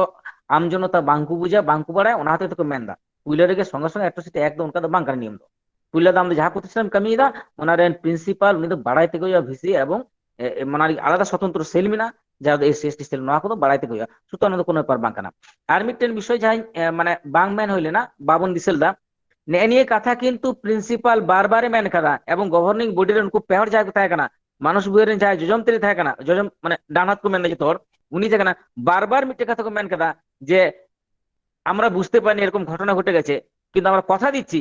যে জীবনে এরকম কোনো ঘটনা ঘটবে না শ্রীপতি বাবু নিয়ে কথা কিন্তু বারবার কমেন কাদা যে এই ঘটনা ঘটে গেল আমরা লজ্জিত আমরা বুঝতে পারিনি আমরা ক্ষমা চাইছি নিয়ে কথা আমাকে উনি হর যায় প্রিন্সিপাল লেঙ্গা সাধু মানে মহিলা হানা স্যারে উনি বারবার নুকা জবাব দেয় মানে দেখুন আপনাদেরকে অনুরোধ করছি আমাদের এটা ভুল হয়ে গেছে তবে আমরা কথা দিচ্ছি যে এই ধরনের ঘটনা পাপিয়া ম্যাডামের প্রতি তো ঘটবেই না আমাদের মানে কলেজে এই ধরনের আপনারা কোনোদিন কোনো ঘটনা শুনতে পাবেন না যিনি করেছেন তিনি নিজেই নতুন এসেছেন তিনি আমাদের কলেজের ঐতিহ্য জানেন না নিয়ে কথা অনেক কিছু মেন কথা এবং নিয়ে আশ্বাসন পুরো মেন কথা যে মানে একদম আমরা কথা দিচ্ছি আপনাদেরকে যদি আপনারা একটা অভিযোগ আর তার সঙ্গে সঙ্গে যখন আলোচনা হয় কারণ এই কথা মেন কথা যে আচ্ছা আপনারা তো এতদিন দেখেছেন পাপিয়া ম্যাডামকে উনি কি কোনো খারাপ আচরণ করেছেন উনি কি ক্লাসে ফাঁকি দিয়েছেন এরকম দেখেছেন তখন প্রিন্সিপাল এবং উনকোহর মেন কথা কোনো মিনা বন গিয়া পারসালা বাবু অশোক বাবু ঘুরে মিনা বন গিয়া উনি কিন্তু মেন কথা না আমি তো ভাবতাম যে তো ছাত্রীর মতো একটা নিয়মিত ক্লাসে যায় খুব মানে খুব বেশি কথা বলে না নিজের দায়িত্ব ঠিকঠাক পালন নোয়া পরিষ্কার মেনদা তখন নিয়ে কথা হয় না যে স্যার আপনি জানেন যে ও দায়িত্বশীল অত ভালো কাজ করে আর ওর প্রতি ওর একটা অভিযোগ করছেন উনি একটা অভিযোগ করছেন কারো একজনের প্রতি তাহলে নিশ্চয়ই এর পিছনে একটা কারণ আছে নিয়ে কথা কিন্তু উনি স্বীকার করা এবং শেষ জবান মধ্যে নিয়ে যে যাহা ওই কারণে লিগে আলাদা লজ্জিত তবে হাপেন দিন রে নঙ্কান ধরনা কোনো ঘটনা পাপিয়া ম্যাডাম সাউতে অকয় আদিবাসী চিতান রে তিসকাল গে অকয় বাং করা নিয়ের না আশ্বাসন আলে এমক কানা নিয়ে কথা কিন্তু শ্রীপুতি বইটি দিছে তো মনে নিয়ে কথা কিন্তু কো মেন কথা মাইন খান মাদো আলগান মাতো নি দিদম পে আইমা কা সারহাও সুসিদা যে নোয়া দো অবশ্যই নোয়া লই হুই লেনা তো ইন যে নোয়া কথা দো রাকাব লেদা ওঁডে যে পাপিয়া ম্যাডাম চেক লেকা নিক কেনায় ক্লাস को की ফাকিয়াই সে বাং ওনা পরিপ্রেক্ষিতে কে প্রিন্সিপাল নোয়া को কথাই লই কেদা তো ওনা পরে পরে কে নোয়া আলোচনা রে হেজ কানা তো ওনা দিক দিতে অসুবিধা বাং কানা যত কে ঠিক গিয়া পার্সোনাল दा माम कटी लई तबन में और नोआ परिप्रेक्षिते मैडम जहां लई तहना ओना कटी इन जजमेंट नसना इन लई दादा इन बुझ किदा আদি গে দুঃখিত সত্যি গে আপে আপে আদি পড়াও কা পে ইন লাগি তে ওনা দো মানাও গে হুইউয়া আদি আদি সারহাও ইন লাগি তে যে উনো কষ্ট কাতে উন সাঙ্গিন খন পে হেজ কাতে নঙ্কা মিটং সমাধান রেনা রাস্তা পে উড়ুক কা ওনা লাগি তে আদি ধন্যবাদ আদি সারহাও হ্যাঁ ঠিক আছে আর নোটে হয়তো जहां তিন ট্রাইব টিভি রে যা প্রোগ্রাম হইনা ওনারে আদি রকম নেল দই হন নেলে তেনা বিভিন্ন ভাবে ক্রস কোশ্চেন বিভিন্ন ভাবে কোশ্চেন কো হিজুক কান তেন ওনা পরিপ্রেক্ষিতে পার্সোনাল যত কে ঠিকঠাক গে লই কেদাই তবে হয়তো ওটা বুঝ রে হয়তো কিছু এটা রকম বুঝ কেনা সে যাই এনকারে তাই কেদাই উনিয়া কোশ্চেন এটার রকম তাহে কানা ওনা খাতির হয়তো মনে হুইক কানা যে ওনা দো রং মেসেজ চালাক কানা কিন্তু যদি যত বক্তব্য যদি রিপিটেডলি নেল হুইউआ কিন্তু পার্সোনাল দো মানে বাড়ি কথা দো উনকা দো বাই লই কাদা যাহাতে মানে বাড়ি মেসেজ চালা পাপিয়া ম্যাডাম রে যে পাপিয়া ম্যাডাম গে বাই খোজক করে উনকা দো বাং কানা উনি কিন্তু যত কথা গে লই কাদাই লাহা তায়ম যত সময় কম খাতির হয়তো কম কথা তো লই কাদাই কিন্তু ওনা নেল লেখান যত গে লই কাদাই তো ওনা দো হয়তো অসুবিধা বাং হুইউआ হ্যাঁ পার্সোনাল দো মা হ্যাঁ কটে অনেক লই জিনিসটা দাদা বাড়ি বাড়ি বই বুঝে গেছে মানে যে যে nongka ᱤᱡᱟᱹ ᱠᱟᱛᱮ ᱱᱩᱭ ᱫᱚ ᱱᱚᱝᱠᱟ ᱵᱤᱵᱷᱤᱱᱱᱚ ᱨᱚᱠᱚᱢ ᱩᱱᱠᱩ ᱴᱨᱟᱭᱤᱵ ᱴᱤᱵᱷᱤ ᱦᱚᱸᱠᱚ ᱞᱟᱹᱭᱮᱜᱼᱟ ᱦᱮᱸ ᱡᱮ ᱵᱟᱭ ᱵᱚᱛᱚᱨᱚᱜ ᱠᱟᱱᱟᱭ ᱴᱩᱠᱩᱱ ᱠᱟᱱᱟᱭ ᱱᱚᱣᱟ ᱠᱚᱫᱚ ᱵᱟᱝᱟ ᱱᱚᱣᱟ ᱡᱤᱱᱤᱥ ᱫᱚ ᱵᱟᱝᱟ ᱡᱩᱫᱤ ᱵᱚᱛᱚᱨ ᱠᱚ ᱱᱩᱠᱩ ᱵᱳᱭ ᱱᱚᱣᱟ ᱩᱱᱟᱹᱜ ᱠᱚᱞᱮᱡᱽ ᱨᱮ ᱢᱟᱪᱮᱫ ᱢᱮᱱᱟᱜ ᱠᱚᱣᱟ ᱦᱮᱸ ᱛᱟᱨᱯᱚরেও যদি নৌকা মিটটাং পদক্ষেপিᱧ হাতাওয়া তাহলে তো একেবারে দমেই বতরক কানা নওয়া জিনিসটা তো ঠিক দো বাং কানা নওয়া দো ঠিক হবে চে আপে সারি কথা গে ঠিক ঠিক আছে আপে ই লাগি তে পে করাও নওয়া দো এঙ্কার যাহা কোশ্চেনে দহো লেদাই হ্যাঁ এঙ্কার যাহা কোশ্চেনে দহো লেদাই ওনা দিকলো সাধারণ হড়া কোশ্চেন যত হড়া মনে রেগে নোয়া হিজুआ যে চিদা বাই অ্যাট্রোসিটি অ্যাক্ট চিদা বাই লাগুইদা কারণ ওনারে নৌকা কানা বিধান মেনাআ কিন্তু ইᱧᱟᱹᱜ ᱛᱤᱨᱮ ᱦᱟᱹᱛᱭᱟᱹᱨ ᱢᱮᱱᱟᱜᱼᱟ ᱢᱮᱱᱛᱮ ᱚᱱᱟ ᱠᱟᱹᱢᱤ ᱨᱤᱧ ᱞᱟᱜᱟᱣ ᱥᱚᱵ ᱥᱚᱢᱚᱭ ᱱᱚᱣᱟ ᱦᱚᱸ ᱠᱤᱱᱛᱩ ᱵᱟᱝ ᱠᱟᱱᱟ যখন প্রয়োজন তখন গে লাগাও দরকার আর ওনাগে লই রিয়াক দো আর ওনা হো পার্সাল দা লই কাত গিয়া লাহারে যে নোয়া দো রিতো সিদ্ধান্ত হাতাও রিয়াক দো বাং কানা বালে বারিয়া সংগঠন লে তাহেক কেনা আল্লে গালমারাওয়া তারপরে লে লইয়া নোয়া রিয়াক চেত চিকায়ালে পরবর্তী পদক্ষেপ চেত হুইউआ নোয়া হই লই কাদা পার্সাল দা গালমারাও রে হ্যাঁ যে একলা তো বাং গানোआ আর কিছুদিন কলেজ তাঙ্গি কো লই কাদা অপেক্ষা কো লই কাদা 7 দিন সে 3 দিন যাই উনকা মিটন সময় অপেক্ষা কো লই কাদা আলে নেল লেগে চেত স্টেপ কো হাতাও তারপরে আলে লে গালমারাওয়া এবং সিদ্ধান্ত লে হাতাওয়া ই চেত চিকাই হুইউआ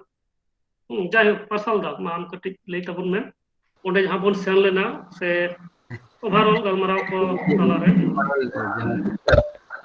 কথা কথা তালাতে যাহা এটকেটড়ে লেখা বুঝুগো কানা পার্সেল বাবু পার্সেল বাবু আমার কি ভিডিও অন গানোa কাটি মন एक्चुअली वीडियो ऑन लेखा किछुटा बुझला माने नेलकोआ ऑन दिगे असुविधा बनुआ ठीक है ओना जहां ओना लेंस रे किछु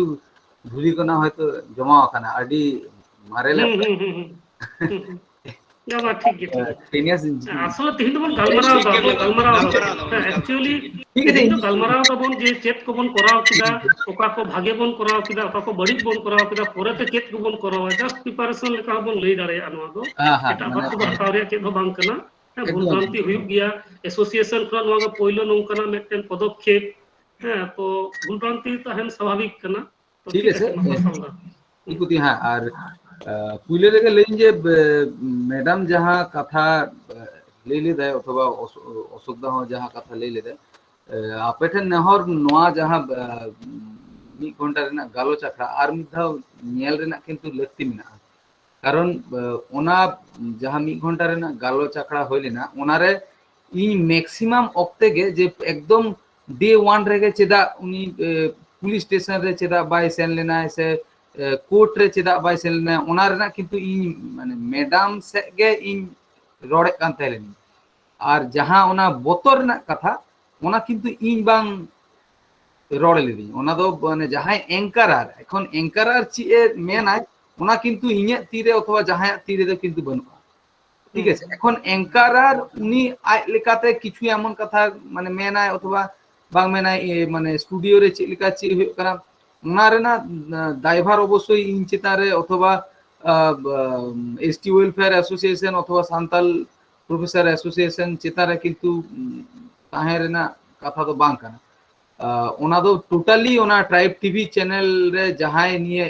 অ্যাঙ্কারিং করাও কান তাহলে না উনি চেতারে এবং ওনা খাতির তে লই দিন যে অশোকদা পুইলে রেগে যে ইয়ে কেদা যে হ্যাঁ উনকা মানে লইয়া কাদা ওনা লাগে ইকে খোঁজ লাহারে ওনা নেল রেনা এবং বারবার নেল কাতে ওনা বুঝ রেনা লাগতি মেনা ইন কিন্তু ম্যাক্সিমাম ঠাও রেগে যে চি হুয়ুগা অথবা এই যে সাধারণ হড় পক্ষে দুমদাম কাতে কোর্ট কেস রে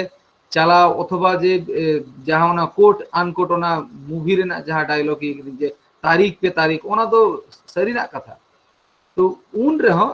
माने श्रीपति गमके किछुटा ये करते टाच लेदा मुचे रे যে মুচাᱹᱫ রে কিন্তু নিয়ে কথা হon লই হইনা যে জাগে কিছু সিদ্ধান্ত হইয়া ওনা বানার অ্যাসোসিয়েশন এবং অ্যাসোসিয়েশন রেন যাহাই সহায়ক গমকে কো উনকো সালাগ গে মানে দুপুরুপ কাতে তারপরে গে সিদ্ধান্ত করা হয় দুম কাতে কোনো কিছু কোর্ট কেস অথবা জাগে ওনা দো আর ইন ওনা কথা হো কোর্ট আনকোর্ট লই দিন যে ইন একলা মতো সে আজ মতো কিন্তু বাং লই দাঁড়িয়ে যে অনডে মানে চিকায় বলছে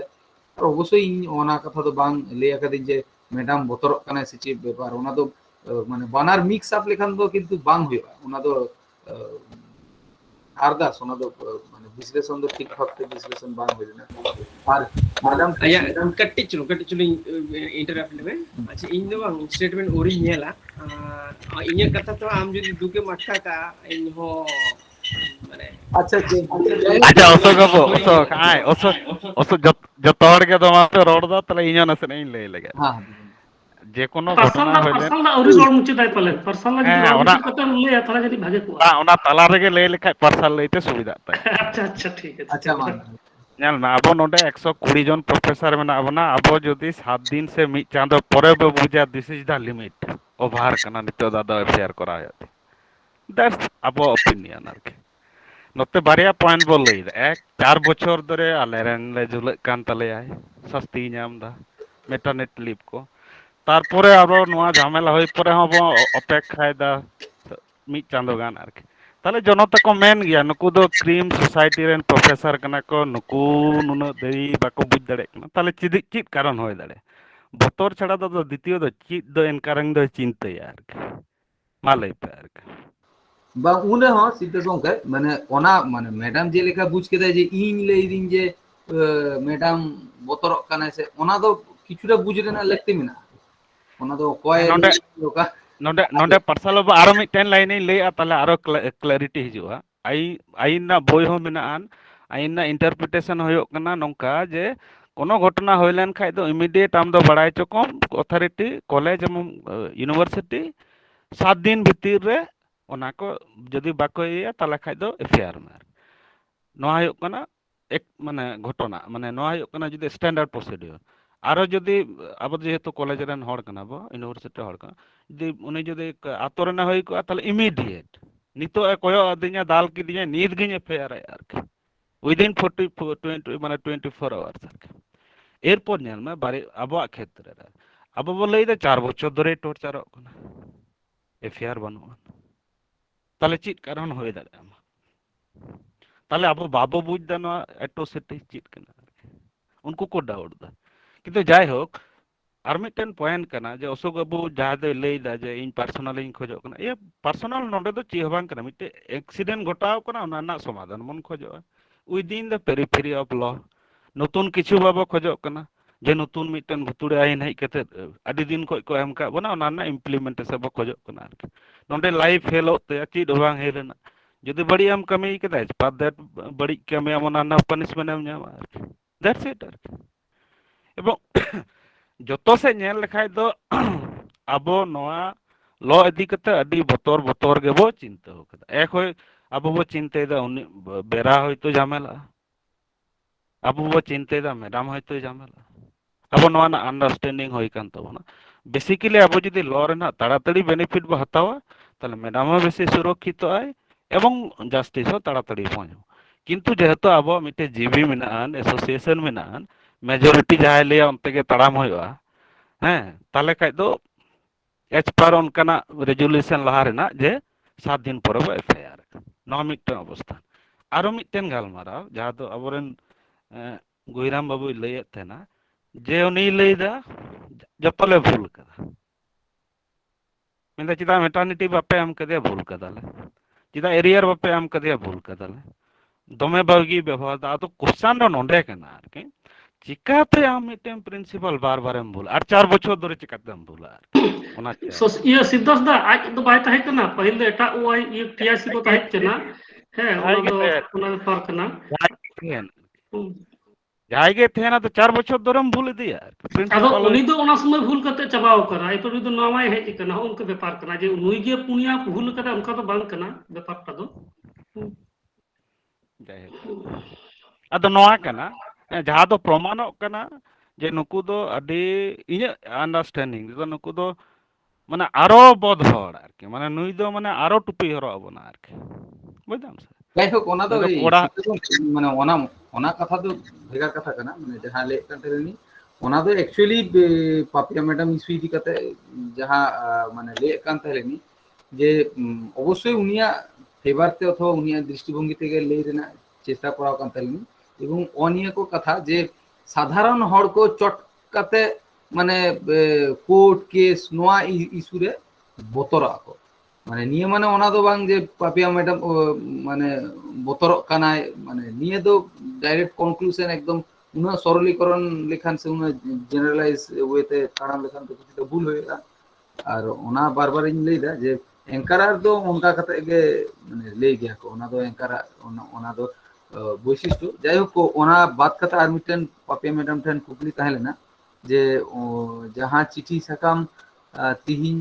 প্রিন্সিপাল ঠেন ভেজা রেনা কথা তাহলে না ওনা ভেজা কাদাম তো হ্যাঁ হ্যাঁ ভেজা আঁকি আচ্ছা আচ্ছা ঠিক আছে হ্যাঁ মা বিপুন দা বা সিদ্ধাস আর হ্যাঁ আর বিপুল মিটেন দা আর বিপুল আর মিটেন আর মিটেন নাসেনা মিড লাইনিং লই আর ম্যাডাম হ্যাঁ মনেরে দাড়ে মেনা তেগে নয় প্রকাশ কেদা যাই বোতল লেন খাই দো উনি তো বাই প্রকাশ কে সুইসাইড লিকানা কেস হইবা তাহলে ওনা তো যত হড় কো যাই মোটামুটি চিন্তায় যে হ্যাঁ ম্যাডাম সাহস মেনা তায়া প্রকাশ কাদা নয় তো বিশাল সাধনা এপ্রিসিয়েট মানে এপ্রিসিয়েশন করা দরকার থ্যাঙ্কস ফর ইয়োর এনকারেজমেন্ট আর ম্যাডাম আদি হড় কো ঝুলাগ কানা কিন্তু কই হম মচা বাকো রড় দা আর আমদম রড় সাডে কেদা ᱱᱚᱣᱟ ᱟᱭᱢᱟ ᱥᱟᱨᱦᱟᱣ ᱟᱞᱮ ᱯᱨᱚফᱮᱥᱚᱨ ᱯᱟᱦᱴᱟ অবশ্যই অবশ্যই ওটা সারাও না কামি কান গিয়া বাংখান তো নৌকান ঘটনা বিভিন্ন সময় বিভিন্ন ভাবে শিওর শিওর আᱸᱡᱚᱢᱚᱜ শিওর কান গিয়া হ্যাঁ তো নোয়া কো ঘটনা ইᱧᱤᱧ আশাᱭᱫᱟ তেহেᱧ ᱟᱯᱮ ᱫᱚ ᱯᱚᱨᱮ ᱢᱮᱱᱟᱜ ᱯᱮᱭᱟ ᱛᱚ ᱟᱨᱦᱚᱸ ᱥᱟᱦᱚᱥᱤᱧ ᱧᱟᱢ ᱟᱠᱟᱫ ᱟᱯᱮ ᱢᱮᱱᱟᱜ ᱯᱮᱭᱟ ᱦᱩᱸ ᱟᱯᱮ ᱦᱚᱨ ᱯᱮ ᱫᱮᱠᱷᱟᱣᱟᱹᱧ ᱠᱟᱱᱟ ᱚᱱᱟ ᱦᱚᱨ ᱛᱮᱜᱤᱧ ᱪᱟᱞᱟᱜᱼᱟ ᱮᱵᱚᱝ ᱪᱮᱫ ᱞᱮᱠᱟ ᱯᱮ ᱞᱟᱹᱭᱟ ᱚᱱᱠᱟ ᱜᱮ কোনো অসুবিধা বাঙা ইᱧᱟᱹᱜ তরফ ᱠᱷᱚᱱᱟᱜ হ্যাঁ আপে ᱪᱮᱫ ᱞᱮᱠᱟ ᱯᱮ ᱞᱟᱹᱭ ᱟᱠᱟᱫ ᱯᱨᱚᱛᱷᱚᱢ ᱠᱷᱚᱱ ᱜᱮ ᱚᱱᱠᱟ ᱜᱤᱧ ᱪᱟᱞᱟᱣ ᱟᱠᱟᱱᱟ এবং শেষ অবধি ᱦᱚᱸ ᱚᱱᱠᱟ ᱜᱤᱧ ᱪᱟᱞᱟᱜᱼᱟ বিপন দা হ্যাঁ আহ, যত কথা গে প্রায় আঁজম দিন ইজে নিজে মিটে পার্সোনাল অবজারভেশন মনে হয় কান তিᱧে যে হয় যে অশোক বা আম কিংবা পার্সেল যে মিটে পয়েন্ট যাহা হয়তো এটকেটড়ে কানা বুন বা এটকেটড়েও কানা ওনা হতেতে যাহা রড় হইউক কানা ওনা লাগি ইñ একটি সাজেস্টা মানে যখন গে নট ইñ পার্সোনাল ভিউ আর কি যখন গে কোনো মিডিয়া বা কোন একটা চ্যানেল রে যদি যাহাই বুন হিলা মানে সেটা যাহাই বুন হিলা আর কি ওনা অধিকার যত হড়া গে হেনাক তাবুনা তো যখন গে কোনো সংস্থা খয় বুন হিলা ইᱧ নেহর তেহেন কানা যদি বাম বুন মেনা ওই যেমন মেমোরান্ডাম যেমন বুন বা যেমন কাতে পে হেলাইনা আর কি এটলিস্ট যাহা মিটে কোর কমিটি বা বাকি মেম্বার টেক শেয়ার কাতে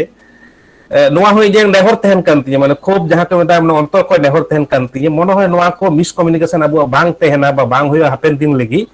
যদি কোনো মিটে কোর কমিটি থ্রু দিয়ে আর কি চি আবু মেন গানো তাবুনা বা যাহাই স্পোক্স পারসন লাগ কানায় উনি আকা আকা কথা সদরাই যাহা কমিটি খয় মানে যাহা ইয়ে খয় অ্যাসোসিয়েশন খয় হইছো বা যাহা খয় গে আকা আকা কথা বন সদরা নোয়া খাদ্য থিং হয়তো উনক গান 1:1 দো বাং হই কোয়া হ্যাঁ 1:1 নোয়া যাহা সার্কেল বুন কমপ্লিট না বুন চেষ্টাই দা নোয়া দো বাং হই ইᱧ দো নিয়ে পার্সোনালি নিউ টেন কথা গালমারাতে মনে হেন তিñe নোয়া নিতে ইᱧ নেহর আর কি হ্যাঁ আর বাকি কথা কমা খুব সুন্দর হই কানা তো যেহেতু উনকু সময় কো হাতাও কাদা নোয়া দো একদম সাধারণ জিনিস কান তাবুনা যে কিছুদিন দো ওয়েট হই তাবুনা তারপর আরো যাহা মানে নেক্সট লেভেল না যাহা পদক্ষেপ না আবার আবো আলোচনা কাতে বুন লাহা নোয়া গিন মনে হয় কান তিñe আপাতত কথা তো হ্যাঁ মা নিন তরফ কই দনোয়া গে বা নোয়া দো দরকার কানা বিপন দা বুঝিও কিদাম হুম অবশ্যই মানে হোমওয়ার্ক লেখা খান খুব ভাগে তাহলে কেন আমি আন্ডারস্ট্যান্ডিং তো আবো তালা রহে সম্ভাবনা কম না আচ্ছা আচ্ছা পার্সাল বাবু হ্যাঁ হ্যাঁ হ্যাঁ লে যখন ম্যাডাম ने को खुली का अदो एनकर बाम में ताई कना मैडम फोन आए पे ताले यार क्लैरिफिकेशन आता पे दैट विल बी गुड বাবা পার্সাল মানে যাহা ডিপ্লোমেটিক অ্যান্সার বুঝা ᱢᱮᱱᱠᱟᱫᱮ ᱚᱱᱟ ᱯᱚᱭᱮᱱᱴ ᱫᱚ ᱤᱧ ᱫᱚ ᱵᱟᱹᱧ ᱥᱟᱵ ᱫᱟ ᱵᱮᱥᱤ ᱫᱚ ᱤᱧ ᱫᱚ ᱡᱟᱥᱴ ᱱᱚᱣᱟ ᱫᱚ ᱟᱨᱠᱤ মানে লিগেল কথাবার্তা তেগিᱧ ᱞᱟᱹᱭ ᱤᱫᱤᱭᱮᱫᱟ মানে পার্সাল ᱪᱮᱫ ᱢᱮᱱ ᱠᱟᱫᱟᱭ ᱵᱟ ᱥᱨᱤᱯᱚᱛᱤ ᱪᱮᱫ ᱢᱮᱱᱫᱟᱭ ᱵᱟ অশোক ᱪᱮᱫ ᱢᱮᱱᱫᱟᱭ ᱱᱚᱣᱟ ᱫᱚ ᱤᱧᱟᱹᱜ কোনো ডিবেট বানুক তিᱧে যে কোনো কামি লাহা লেখাই গে ᱧᱮᱞᱮᱢ তাড়াম তাড়াম তে ঠক্করওয়াম হ্যাঁ নয়া কত স্বাভাবিক যখন যে বারিয়া কাঁসা থারিতে হ্যাঁ ফাইট হইওয়া হ্যাঁ তো নয়া কত খুব কমন জিনিস কথা গালাং গালাং থেকে বিভিন্ন রকম কথা তিগুনা এবার যখন গে প্রথম করে লাস্ট দাম বন আজমা ওনা কথা না মানে দো বামুন বুঝ দাঁড়া হঠাৎ করে যে মাঝে পোর্শন বুন জিস্টার ওনা হতে যাহা পার্সাল হো মেন কাদাই যে পুরোটাকে নিয়ে উচিত কানা তো হোপফুলি যে দৃঢ় বিশ্বাস মেনা নোয়া একদম প্রথম লেভেল খয় যাহা কো কামি কাদা নোয়া পিছনে কোনো নীতিগত বা কোনো উদ্দেশ্যবিহীন দ বনুক তাবুনা আর কি হ্যাঁ একদম ঠিকঠাক লাহাত কানা আর কি ইয়ে বিপন বাবু আর শ্রীপদ বাবু আবো মুচেদ একজন যখন গালমারা মুচেদ না দিশাই দাবন উন যখন কিন্তু প্রিন্সিপাল এবং উনি যাহাই পেয়ার को থাকেন কমিটেন उनको কিন্তু নিয়ে কথা বারবার মেন হই কেনা যে নয় যে নয় এম টাকা তাহলে সেকেন্ড টাইম যদি হিজুয়া তখন মানে মানে তখন কিন্তু মানে চিট পরিস্থিতি হয়ে দাঁড়া ওনা কিন্তু থ্রেটনিং পরিষ্কার ই নিজে কিন্তু উনি প্রিন্সিপাল মেন করিয়া এবং উনি যাহাই মানে মেনদাকু মানে মানুষ বিহরেন যোজম সিলেগাতি উনি বারবার মেন হই কেনা যে দেখো নোয়ারে ধরটো কেনা নোয়ার না যদি মানে সঠিক বিচার বাং হয় এবং সঠিক বিচার মানে উনি দোষী কেনা নিয়ে তো পরিষ্কার প্রমাণ কেনা নোয়া যদি বিচার বাং হয় তাহলে কিন্তু নোয়ার না ফল ভোগল কিন্তু একদম মানে আপনি তৈরি পেতে হ্যাঁ না নিয়ে কিন্তু একদম ডাইরেক্ট টেকনিক হ্যাঁ হ্যাঁ নোটা কত লই হ্যাঁ নোটা সসিদা গে আর মটন কথাম লই লিদা যে আপেয়া নোয়া তেহিᱧᱟ গালমারাও সে যাহা পদক্ষেপ পে হাতাও দা নোয়ার না রেজাল্ট চেতান রে কিন্তু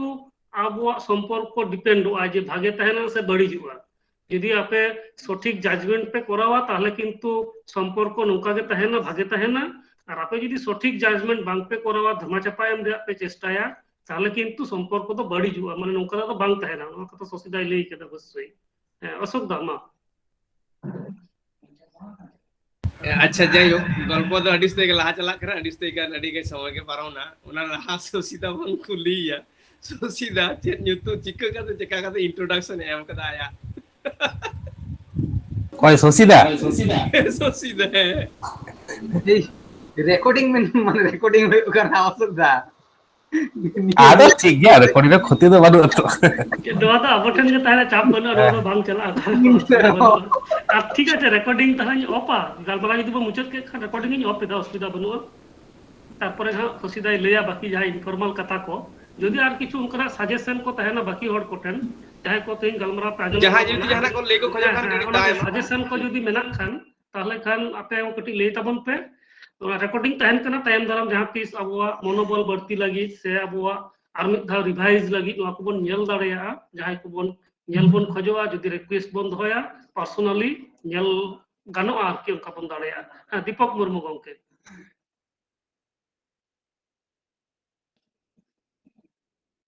হ্যাঁ দীপক বাবু মা লই তাবন না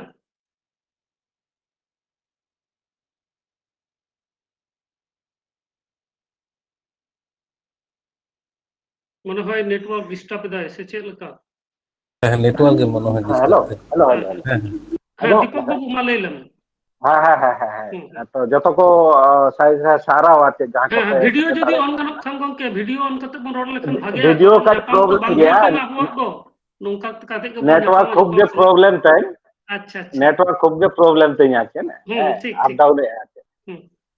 তো যাই হোক ভালো সেটা দাঁড়ায় সঙ্গে তাহা কাতে চালার ইচ্ছা মা তাহা কান গে তো যতটুকু আলোচনা আঞ্জম হই না যতগে পজিটিভ যে মনে হই না তো আদো রেজাল্ট হা ওদের ভবিষ্যৎ কে লাই তাবনা যে চেদ হই না বাহে না ইয়া হো বেটাং নিয়ে কে সাজেশন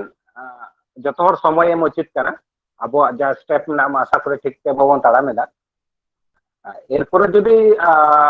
কলেজ কর্তৃপক্ষ বা যা অ্যাডমিনিস্ট্রেশন ওডে মেনা কোয়া বা ম্যানেজিং কমিটি মেনা কোয়া उनको ठेक যদি যাহা বন কয়ে কেটা যে পজিটিভ অ্যানসার বাবন নামা বা পজিটিভ কিছু রেসপন্স বাবন নামা সেই ক্ষেত্রে অ্যাট্রোসিটি অ্যাক্টেবন করাও দাঁড়ায় সেই ক্ষেত্রে তো দেরি বা টাইম লাগা তো ইয়া যেমন হচ্ছে না সেই অনুযায়ী তো কোনো প্রবলেম মানে নিয়ে গেছে ইনা কথা আছে ওনা হরবর রে বানো যে নিসঙ্গে করাও লাগাবে না হ্যাঁ আইমা সারা চারু চাঁদ গমকে ᱦᱮᱸ ᱜᱚᱝᱠᱮ ᱡᱚᱦᱟᱨ ᱜᱮ ᱡᱟᱦᱟᱸᱭ ᱠᱚ ᱥᱮᱴᱮᱨ ᱟᱠᱟᱱᱟ ᱱᱚᱰᱮ ᱡᱷᱚᱛᱚ চারুচান আমার নেটওয়ার্ক স্লো। হ্যাঁ হ্যাঁ নেটওয়ার্ক ঠিক আছে অন এদিন দেখি তিনটা হাত ᱧᱮᱞᱚᱜᱼᱟ হ্যাঁ ᱱᱤᱛᱚᱜ ᱧᱮᱞᱚᱜ ᱠᱟᱱᱟ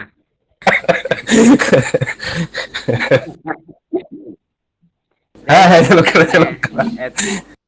ᱡᱟᱦᱟᱸ ᱞᱮᱠᱟ ᱜᱮ ᱠᱟᱹᱡ ᱠᱟᱹᱡ ᱧᱮᱞᱚᱜ ᱠᱟᱱᱟ ᱟᱨ ᱞᱟইᱴ ᱯᱚᱡᱤᱥᱚᱱ ᱟᱞᱟᱫᱟ ᱜᱮᱭᱟ ᱚᱱᱟ ᱠᱷᱟᱹᱛᱤᱨ ᱵᱟᱹᱧ ᱚᱱᱮᱫ ᱛᱟᱦᱮᱸᱱᱟ ᱡᱟᱭᱦᱳᱠ ᱤᱧ ᱠᱟᱛᱷᱟ ᱠᱚᱦᱚᱸ ᱨᱚᱲᱮᱫ ᱛᱟᱦᱮᱸᱧ ᱟᱨ ᱪᱟᱞᱟᱣ ᱨᱮᱱᱟᱜ ᱦᱚᱸ ᱪᱟᱞᱟᱣ ᱞᱟᱦᱟ ᱫᱤᱱ ᱦᱤᱞᱳᱜ ᱛᱤᱠᱤᱱ ᱦᱟᱹᱵᱤᱡ ᱤᱧ ᱞᱟᱹᱭ ᱞᱤᱫᱤᱧ ᱠᱤᱱᱛᱩ ᱯᱚᱨᱤᱥᱛᱷᱤᱛᱤ ᱚᱱᱮ ᱚᱱᱠᱟ ᱮᱰᱞᱤᱝ ᱠᱚᱲᱟ ব্যাপার তাহে কানা আর কি আদো হঠাৎ করে ইমেল वीडियो ऑफ करते ही रोल में बाखाय ᱦᱮᱸ ᱜᱚᱝᱠᱮ ᱪᱟᱨᱩᱪᱟᱸᱫ ᱜᱚᱝᱠᱮ ᱵᱷᱤᱰᱤᱭᱳ ᱚᱯ ᱠᱟᱛᱮ ᱜᱮ ᱨᱚᱲ ᱢᱮ ᱵᱷᱤᱰᱤᱭᱳ ᱥᱴᱚᱯ ᱟᱠᱟᱱᱟ ᱵᱟᱝ ᱨᱚᱲ ᱦᱚᱸ ᱵᱟᱝ ᱟᱸᱡᱚᱢᱚᱜ ᱠᱟᱱᱟ ᱵᱷᱤᱰᱤᱭᱳ ᱚᱯ ᱠᱟᱛᱮ ᱚᱰᱤᱭᱳ ᱛᱮᱜᱮ ᱨᱚᱲ ᱮᱠᱷᱚᱱ ᱵᱷᱟᱜᱮ ठीक गया वीडियो ऑफ कर दी আদো ওনা খাতির গে চালাও ᱫᱚ ᱵᱟᱹᱧ ᱫᱟᱲᱮᱭᱟᱫᱟ ᱟᱫᱚ ᱡᱟᱭᱦᱳᱠ ᱚᱱᱟ ᱠᱷᱟᱹᱛᱤᱨ ᱡᱟᱦᱟᱸᱭ ᱠᱚ ᱯᱮ ᱥᱮᱴᱮᱨ ᱞᱮᱱᱟ ᱟᱹᱰᱤ ᱟᱹᱰᱤ ᱥᱟᱨᱦᱟᱣ ᱟᱵᱚᱱᱟᱜ ᱫᱤᱞ ᱫᱟᱲᱮ ᱫᱚ ᱱᱚᱝᱠᱟ ᱛᱮᱜᱮ ᱠᱮᱴᱮᱡᱚᱜᱼᱟ ᱟᱨᱠᱤ ᱢᱟᱱᱮ ᱠᱤᱪᱷᱩ ᱦᱚᱲ ᱞᱟᱦᱟ ᱨᱮᱵᱚ ᱥᱮᱴᱮᱨᱚᱜᱼᱟ ᱵᱟᱝᱠᱷᱟᱱ ᱠᱤᱪᱷᱩ ফ্রন্ট ᱨᱮᱵᱚ ᱠᱟᱹᱢᱤᱭᱟ সেই রকম ভাবে জাহাই ᱠᱚ সহযোদ্ধা লেখাতে বো সেটেল লেনা যে আডি আডি সারহাও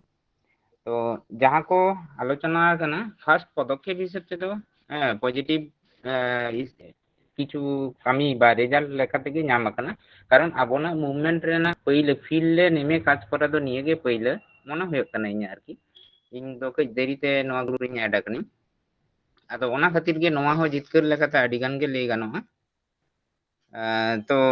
पहले रगिन लय लगी नोआ मिस कम्युनिकेशन बंखान बुझा बुझिर जहां जिनिसटा तेंगुन कना माने पार्टिसिपेट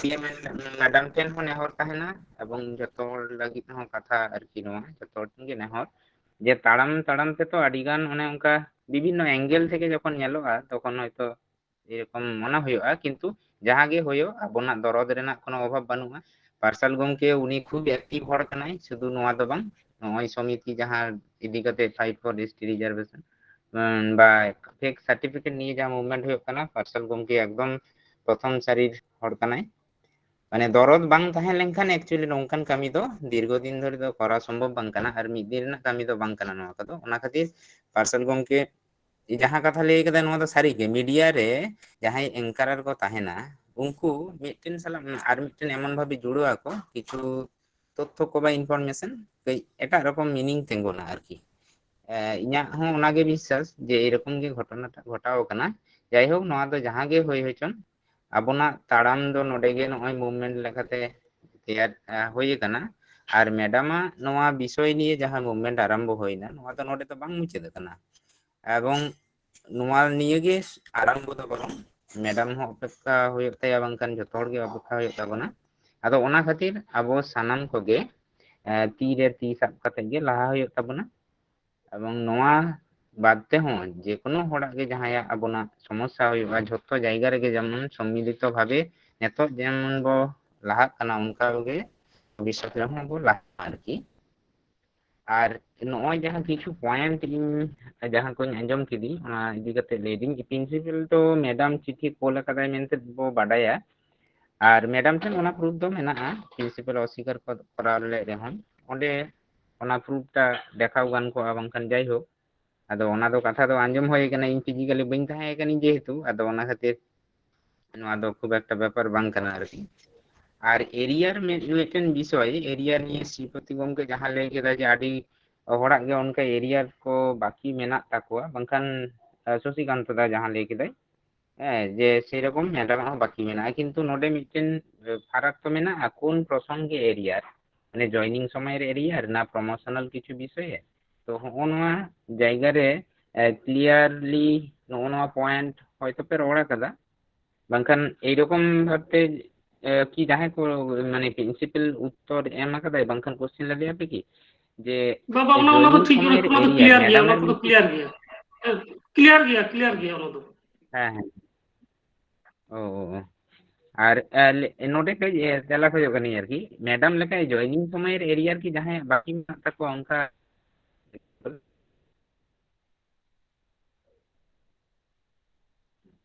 ᱜᱚᱝᱠᱮ ᱥᱨᱤᱯᱚᱛᱤ ᱜᱚᱝᱠᱮ ᱟᱹᱵᱤᱱ ᱜᱮ ᱟᱢᱜᱮ ᱠᱟᱹᱡ ᱞᱟᱹᱭ ᱞᱮᱠᱷᱟन ᱵᱷᱟᱜᱮ ᱠᱚᱜᱼᱟ।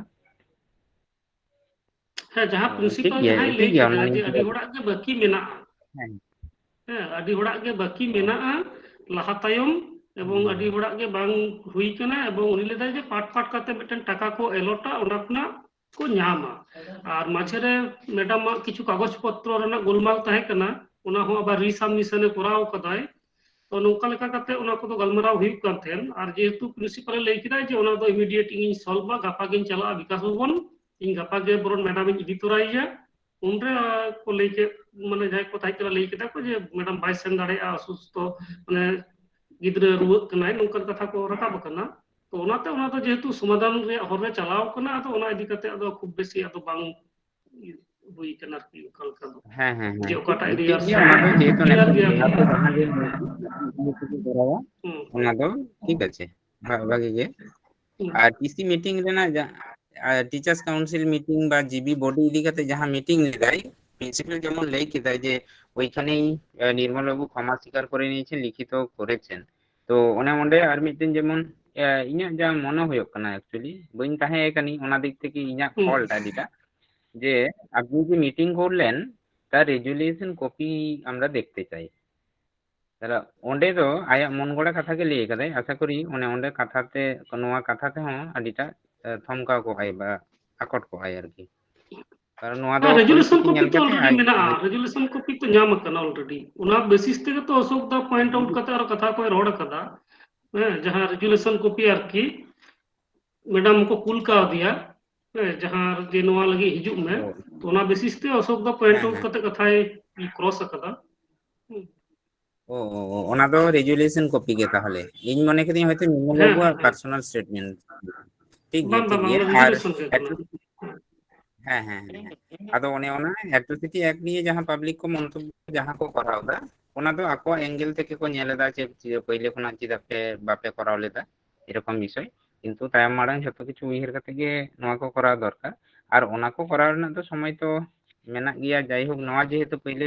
মিটেন একটা স্টেপ রেবো কিছু আশ্বাস বো ᱧᱟᱢ ᱠᱮᱫᱟ ᱱᱚᱣᱟ আশ্বাস তিনটা ᱧᱟᱢᱚᱜᱼᱟ ᱚᱱᱟ নিয়ে হᱚᱸ চিন্তা ভাবনা ᱫᱚ মানে সন্দেহ কদᱚ ᱦᱩᱭᱩᱜ ᱜᱮᱭᱟ কারণ ᱩᱱᱠᱩ ᱫᱚ পলিটিক্যাল পার্সন ᱦᱟᱠᱟᱱᱟᱭ মানুষ ভূঁইয়া ᱡᱟᱦᱟᱸᱭ নিজে বাই তাহেঁ কানা তো আদো ওনা খাতির হয়তো এমন কিছু নির্দেশ হᱚᱸ এমা কো তাহেঁ আই যে যাহা গে হইও যা কো লিয়ে যত ভুল স্বীকার পে তারপরে হ্যাঁ ওনা দো বাংখান আইনগত দিক থেকে নোয়া দো সেনসিটিভ বা নোয়া সমস্যা রেনাᱜ গুরুত্ব বুঝেও কাতে গে ᱚᱱᱮ ᱚᱸᱰᱮ ᱫᱚ ᱟᱫᱚ ᱢᱟᱛᱷᱟ ᱱᱚᱛᱚ ᱠᱚ ᱠᱚᱨᱟᱣ ᱠᱟᱫᱟ ᱟᱫᱚ ᱡᱟᱭᱦᱳᱠ ᱱᱚᱣᱟ ᱯᱚᱨᱚᱵᱚᱨᱛᱤ ᱡᱟᱦᱟᱸ ᱟশ্বাস ᱠᱚ ᱮᱢ ᱠᱟᱫᱟ ᱛᱤᱱᱟᱹᱜ ᱴᱟᱜ ᱠᱚ ᱯᱷᱤᱞᱟᱯ ᱮᱫᱟ ᱥᱮ ᱵᱟᱝ ᱱᱚᱣᱟ ᱤᱫᱤ ᱠᱟᱛᱮ ᱟᱵᱚᱱᱟᱜ ᱛᱟᱲᱟᱢ ᱫᱚ ᱛᱤᱱᱟᱹᱜ ᱥᱚᱠᱛᱚᱜᱼᱟ ᱥᱮ ᱱᱚᱨᱚᱢᱚᱜᱼᱟ ᱚᱱᱟ ᱠᱷᱟᱹᱛᱤᱨ ᱚᱱᱟᱜᱮ ᱤᱧ ᱟᱥᱟᱭᱤᱧ ᱡᱚᱛᱚ ᱦᱚᱲ ᱜᱮ ᱥᱟᱢᱟᱝ ᱥᱮᱫ ভুল বুঝে বুঝে ᱵᱟᱝ ᱠᱟᱛᱮ ᱢᱤᱫ ᱥᱟᱶᱛᱮ ᱵᱚ ᱛᱟᱲᱟᱢᱟ এবং ᱥᱟᱱᱟᱢ ᱠᱚ সমস্যা নিয়ে নৌকা বো লাহা ইদিয়া মা তাহলে জোহার অবশ্যই অবশ্যই হ্যাঁ অবশ্যই আদো হ্যাঁ ᱪᱮᱫ ᱥᱤᱫᱽᱫᱷᱟᱱᱛᱚ ᱠᱚ ᱦᱟᱛᱟᱣ ᱮᱫᱟ উনি শোকজ লেটার অলরেডি হয়তো চালাও কানা ওনা ᱨᱮᱱᱟᱜ ᱪᱮᱫ উত্তরে ᱧᱟᱢ ᱮᱫᱟᱭ এবং ᱪᱮᱫ পদক্ষেপ ᱠᱚ ᱦᱟᱛᱟᱣ ᱮᱫᱟ ᱚᱱᱟ ᱯᱚᱨᱮ ᱟᱵᱚ ᱵᱚᱱ ᱜᱟᱞᱢᱟᱨᱟᱣᱟ ᱛᱟᱨᱯᱚᱨᱮ ᱜᱮ ᱥᱤᱫᱽᱫᱷᱟᱱᱛᱚ ᱫᱚ ᱦᱟᱸᱜ ᱦᱤᱡᱩᱜᱼᱟ ᱯᱟᱨᱥᱟᱞᱫᱟ ᱢᱟ ᱦᱮᱸ ᱡᱩᱫᱤ ᱜᱚᱝᱠᱮ ᱞᱟᱹᱭᱫᱤᱧ ᱡᱮ ᱟᱨ ᱢᱤᱫᱴᱮᱱ ᱟᱹᱰᱤ ᱤᱢᱯᱚᱨᱴᱮন্ᱴ ᱤᱥᱩ ᱤᱫᱤ ᱠᱟᱛᱮ ᱜᱟᱞᱚᱪ ᱨᱮᱱᱟᱜ ᱞᱟᱹᱠᱛᱤ ᱢᱮᱱᱟᱜᱼᱟ ᱚᱱᱚᱰᱮ ᱥᱩᱥᱤᱠᱟন্ত ᱫᱟ ᱦᱚᱸ ᱢᱮᱱᱟᱭᱟ ᱵᱤᱯᱚᱱ ᱫᱟ ᱚᱥᱳᱠ ᱫᱟ ᱪᱟᱨᱩᱪᱚᱨᱚᱱ ᱜᱚᱝᱠᱮ ᱟᱨ ᱡᱟᱦᱟᱸᱭ ᱠᱚᱜᱮ ᱥᱤᱫᱫᱟᱥ ᱦᱚᱸ ᱠᱟᱛᱷᱟ ᱫᱚ ᱦᱩᱭᱩᱜ ᱠᱟᱱᱟ ᱡᱟᱦᱟᱸᱭ ᱯᱟᱦᱴᱟ ᱠᱷᱚᱱ ᱜᱮ পুলিশ স্টেশন রে মিটেন জিডি হয়তো দায়ের হয়ে কানা ওনাগে ম্যাডাম চে চিকায় মানে যতদিন বাং যত কিছু মানে কলেজ কর্তৃপক্ষ যাহা কো লেই কাদা কো যে নোয়া কো করাওয়া তো উনদিন ধরে ওনা তাহেনা সে নিয়ে ইস্যু ইদি কাতে গালোচ রেনা আয়মা লাকতি মেনাᱜᱼᱟ আচ্ছা ঠিক বা মিটেন জিডি ᱫᱚ ᱯᱟᱲᱟᱣ ᱠᱟᱱᱟ একদম লোকাল পুলিশ স্টেশন রে তো ওনা জিডি ᱫᱚ ᱤᱧᱟᱹᱜ ᱫᱚ ᱦᱟᱸᱜ ᱛᱟᱭᱚᱢ ᱛᱤᱧ ᱞᱟᱹᱭᱟ শিবদাস দা ওনা ᱠᱟᱹᱴᱤᱡ ᱞᱟᱹᱭ ᱢᱮᱥᱮ ᱡᱩᱫᱤ জিডি ᱠᱚᱨᱟᱜᱼᱟ ᱚᱱᱟ ᱨᱮᱭᱟᱜ ᱪᱮᱫ ᱚᱱᱟ ᱫᱚ ᱛᱩᱞᱟᱹᱣ ᱦᱩᱭᱩᱜᱼᱟ ᱥᱮ ᱚᱱᱟ ᱫᱚ ᱛᱟᱦᱮᱱᱟ ᱪᱮᱫ ᱠᱟᱱᱟ ᱱᱤᱭᱚᱢ জিডি ᱨᱮᱱᱟᱜ জিডি ᱫᱚ ᱮᱢনি ᱯᱨᱚᱴᱮᱠশন ᱞᱟᱹᱜᱤᱫ ᱠᱟᱱᱟ প্রিলিমিনারি ইনফরমেশন তো জেনারেল ডায়েরি ᱠᱟᱱᱟ ᱚᱱᱟ ᱫᱚ ᱟᱵᱚ ᱫᱚ এট্রোসিটি ᱨᱮᱱᱟᱜ ᱡᱟᱦᱟᱸ ᱵᱚ ᱠᱷᱚᱡᱚᱜ ᱠᱟᱱᱟ ᱚᱱᱟ ᱫᱚ পরে তবো লইদা কিন্তু আবহাওয়া সেফগার্ড লাগি দো জিডি দো বেস্ট হয়ে কানা আর কি ᱚᱱᱟ ᱢᱤᱫᱴᱮᱱ ᱡᱤᱰᱤ ᱠᱚᱨᱟᱣ ᱢᱮᱱᱟᱜᱼᱟ ᱟᱨᱠᱤ ᱢᱮᱰᱟᱢ ᱛᱚᱨᱚᱯ ᱠᱷᱚᱱᱟᱜ ᱜᱮ ᱢᱤᱫᱴᱮᱱ ᱡᱤᱰᱤ ᱢᱮᱱᱟᱜᱼᱟ ᱟᱫᱚ মনে মে যাহা আবো বতরক কান তেনা যে ওনা যেমন ওই যে গেদারিং হই লেন খাই কিছু মানে যাহা দো অপ্রীতিকর ঘটনা হই লেন খাই দো আদো ওনা দো আবো চিতান দো বাম পড়া যেহেতু জিডি লে ইনফর্ম করে তে ওনা দো পুলিশ দরকার কানা প্রোটেকশন এবং ওনা যাহা জিডি কানা নোয়া দো মেডামা প্রোটেকশন কানা আর কি এরপর কোন ঘটনা পাল্টা যদি কেস হইয়া মানে ওই যা আবো প্রতিনিধি বো চালাও না বেরা আবো কেস আবেনা নুকু মেন্টালি হ্যাকের লাগি কো হেলেনা কিন্তু বাং ওনা দো বাম প্রমাণওয়া কারণ ওনা থানা রে অলরেডি কেস মেনা না ওনা ইস্যু ইদি কাতে আবো ওনা দো প্রোটেকশন কান তাবনা একদম বেস্ট ওনাকে কথা দো কানা জিডি মানে দো ওনা দো পুলিশ ইনফরমেশন এম হুইনা সে ইন্টিমেশন এম মানে হয় যে পুলিশ ইনফরমেশন এম হুইনা আলে লে চালাক কানা সে নংকানা ঘটনা ঘটাও কানা এরপরে উনকু ওনা পরিপ্রেক্ষিতে হয়তো মিটন ইনকোয়ারি কো করাওয়া ওনা রিয়া কো নিয়েলা প্রোটেকশন গে মানে ওনা দো আবো একদম যাহার গে বো মুভমেন্টটা ইনিশিয়াল জেনারেল ডায়েরি দো ভীষণ দরকার তাবনা কারণ ওনা দো আবো মেম্বার কো হন সেফগার্ড কানা যাহাই ভিকটিম কানা উনি হন সেফগার্ড কানা আর আবো দো যেহেতু ওনা দো মিটে মেকানিজম কানা আবো প্রোটেকশন লাগে মানে সিতেশ গমকে তাহলে নিয়ে কথার না জিস দো কানা নিয়ে অক্তে ওনা জিডি তুলে না কোনো প্রশ্ন বনো বাম কোনো প্রশ্ন দো জিডি তো বাং তুলরা জিডি তো বাং তুলরা পার্সন দা জিডি তো বাং তুলরা ই বতর কানি যে এই এত কিছু হয়ে কানা মিডিয়া হয়ে কানা কলেজ কর্তৃপক্ষ চেতারে প্রেসার কিন্তু আরহম বাড়তি দিয়া তাহলে নোয়া দো হই দাঁড়িয়া যে গাপা সেতা রেগে হয়তো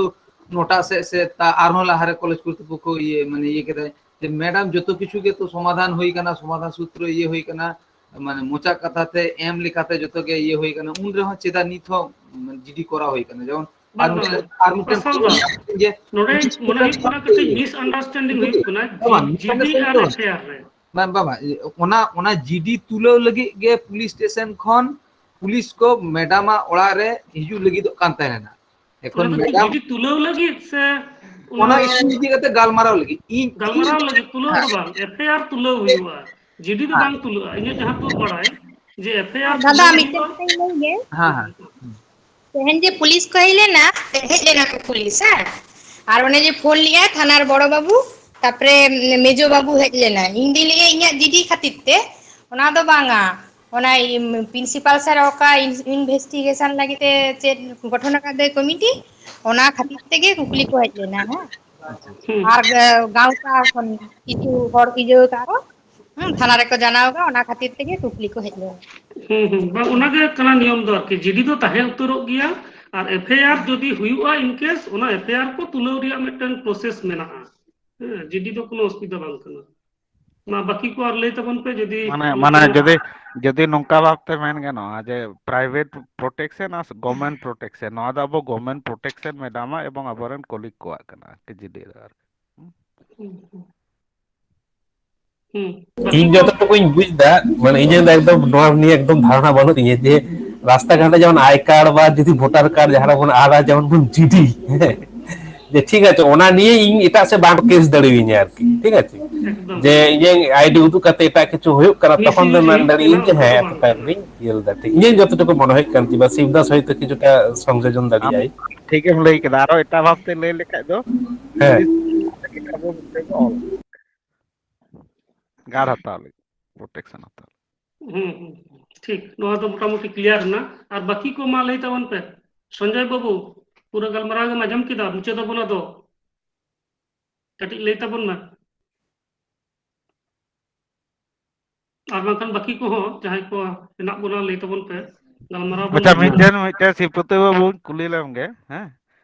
ওই যে আপে পে চালাও না না চিক কে রসকে পে বুঝদা আর কে 100 রে তিনে রেটিং পে মা ঠিক আছে তো টাইম তে হা জাপাম লেখান লই হিবা তিসবন জাপামক কানা ওনাগে তাড়াতাড়ি চেষ্টায় তাবন মে বুরু খুনা আড়গু কাতে নাতে জাপাম রিয়া তালে খান উনা ইন লইয়া ভাগে ঠিক বাবা এখন তো করোনা কিছুটা কম কানা গেট টুগেদার তো হইদা কথা বাং তো বাং ঠিক আছে 11 আচ্ছা সঞ্জয় বাবু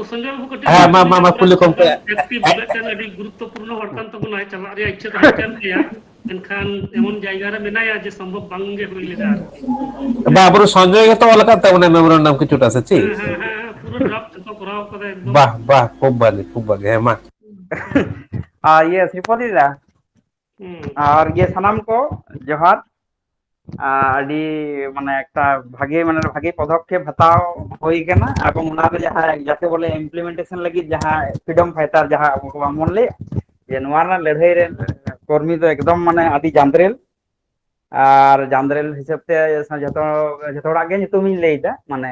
হয়তো বাইন লে দাঁড়ায় কান নিতোগ do কিন্তু মানে যত হড়াᱜ গে nyutumiñ halang da আর নওয়া লাগি তো একদম মানে পরামর্শদাতা প্রথমে তাহেজ কানা যে বিপান্দা এবং যাহাই পরামর্শদাতা ko মেনাক কোয়া উনকু সানাম ko ge ha মানে কানা ইয়ে হুᱭᱩᱜ কানা ধন্যবাদ যত হড় গে আর প্রথম ᱫᱚ ᱦᱩᱭᱩᱜ ᱠᱟᱱᱟ শ্রীপতি দা ᱱᱚᱣᱟ ইনিশিয়েটিভ ᱦᱟᱛᱟᱣ ᱞᱟᱹᱜᱤᱫ ᱡᱮ ᱱᱚᱣᱟ ᱢᱤᱫᱴᱮᱱ ᱱᱚᱝᱠᱟ ᱞᱮᱠᱟ ᱜᱷᱚᱴᱚᱱᱟ ᱜᱷᱚᱴᱟᱣ ᱠᱟᱱᱟ তাহলে ᱵᱚᱱ ᱟᱞᱳᱪᱚᱱᱟᱭᱟ এবং ওনা পরিপ্রেক্ষিতে যাহা স্টেপ ko ওনা লাগি ওনা হᱚ ইয়ে কানা শ্রীপতি দা হᱚ ধন্যবাদ আর তারপরে ᱦᱩᱭᱩᱜ ᱠᱟᱱᱟ অশোক দা একদম না রেডি একদম চেক চিকা হে বাং হুᱭᱩᱜᱼᱟ A to Z একদম ফাইল বন্দি একদম অশোক দা একদম ভাগে করাও কাদা এবং যে নোয়া করা হুᱭᱩᱜᱼᱟ নোয়া অল হুᱭᱩᱜᱼᱟ ᱚᱱᱟ অশোক দা ᱜᱮ কৃতিত্ব আর সাথে হুᱭᱩᱜ ᱠᱟᱱᱟ ᱟᱵᱚ শিবদাস দা আᱹᱰᱤ ᱥᱟᱺᱜᱤᱧ ᱨᱮ ᱢᱮᱱᱟᱭᱟ কিন্তু শিবদাস দা ᱦᱚᱸ খুব মানে ইনিশিয়েটিভ যে নংকা করা হুᱭᱩᱜᱼᱟ নোয়া করা ᱞᱮᱠᱷᱟᱱ ভাগে হুᱭᱩᱜᱼᱟ এবং আᱹᱰᱤ অভিজ্ঞতা বাড়তি কানা শিবদাস দা বারবারে ᱞᱟᱹᱭ ᱠᱟᱫᱟ এবং হুᱭᱩᱜ ᱠᱟᱱᱟ পার্সাল দা হᱚ একদম মানে ফ্রন্ট পয়েন্ট যাহাক মেনে একদম মানে উনি তো মানে দন লাগি তো রেডি মেনে একদম লঞ্চিং প্যাড রে ইয়ে হো মানে পার্সাল দা হো মানে একটু ধন্যবাদ আর সাথে হুᱭᱩᱜ ᱠᱟᱱᱟ শশীকান্ত দা একদম ফ্রন্ট পয়েন্ট একদম মানে যাকে বলে মানে একদম মানে রড শান্তে একদম মানে যাহা বক্স যাহা গমগমা একদম উনি একদম হাই ভোল্টেজ গলা খুব সুন্দর ᱞᱟᱹᱭ ᱠᱟᱫᱟ দাদা গহিরাম দা মেনাᱭᱟ গহিরাম দা একদম খুব নাতুদি পয়েন্ট না চেষ্টা ᱠᱟᱫᱟ আর সানাম কোগে মানে যত ইয়ে তো বানি ᱞᱟᱹᱭ ᱫᱟ কিন্তু মানে খুব ভাগে আর মানে যা ইনিশিয়েটিভ এবং ওনা ইনিশিয়েটিভ ইয়ে লেখান তো বাং হুᱭᱩᱜᱼᱟ যার ইমপ্লিমেন্টেশন মানে ইমপ্লিমেন্টেশন লাগি যাহা ওনা অল আᱹᱰᱤ ᱩᱛᱟᱹᱨ ᱠᱷᱟᱛᱟ ᱨᱮ ᱛᱟᱦᱮᱱᱟ কিন্তু বহর আগু কাতে ওনা অল সামাং রে মানে প্রেজেন্ট ওনা প্রেজেন্ট খুব সুন্দর হই কেনা এবং আউটকাম আশা হুᱭᱩᱜ ᱠᱟᱱᱟ ভাগে গে ᱧᱟᱢᱚᱜᱼᱟ আর নোয়া গে হুᱭᱩᱜ ᱠᱟᱱᱟ প্রথম মানে একদম মিদ বছর কিছুদিন লাহা শ্রীপতি দা ᱞᱟᱹᱭ হুᱭᱩᱜ ᱠᱟᱱ ᱛᱟᱦᱮᱸ যে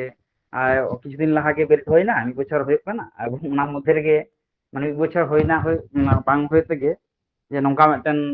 জোরালো মিদᱴᱮᱱ ইয়ে বন ᱧᱟᱢ ইস্যু বন ᱧᱟᱢ ᱠᱮᱫᱟ এবং নোয়া ᱨᱮᱵᱚᱱ ᱞᱟᱹᱲᱦᱟᱹᱭ ᱫᱟ মানে আᱹᱰি ভাগে মিদᱴᱮᱱ ᱠᱟᱹᱢᱤ ᱟᱵᱚ ইনা আর প্রথম কথা হুᱭᱩᱜ ᱠᱟᱱᱟ যাহা খাতির আবো নোয়া ইয়ে বন ᱧᱟᱢ দা কি নোয়া ইস্যু বন ᱧᱟᱢ ᱠᱮᱫᱟ সে দুঃখ বন ᱧᱟᱢ দা ওনা সামাং ᱨᱮ ᱞᱟᱹᱜᱤᱫ ᱟᱹᱰᱤ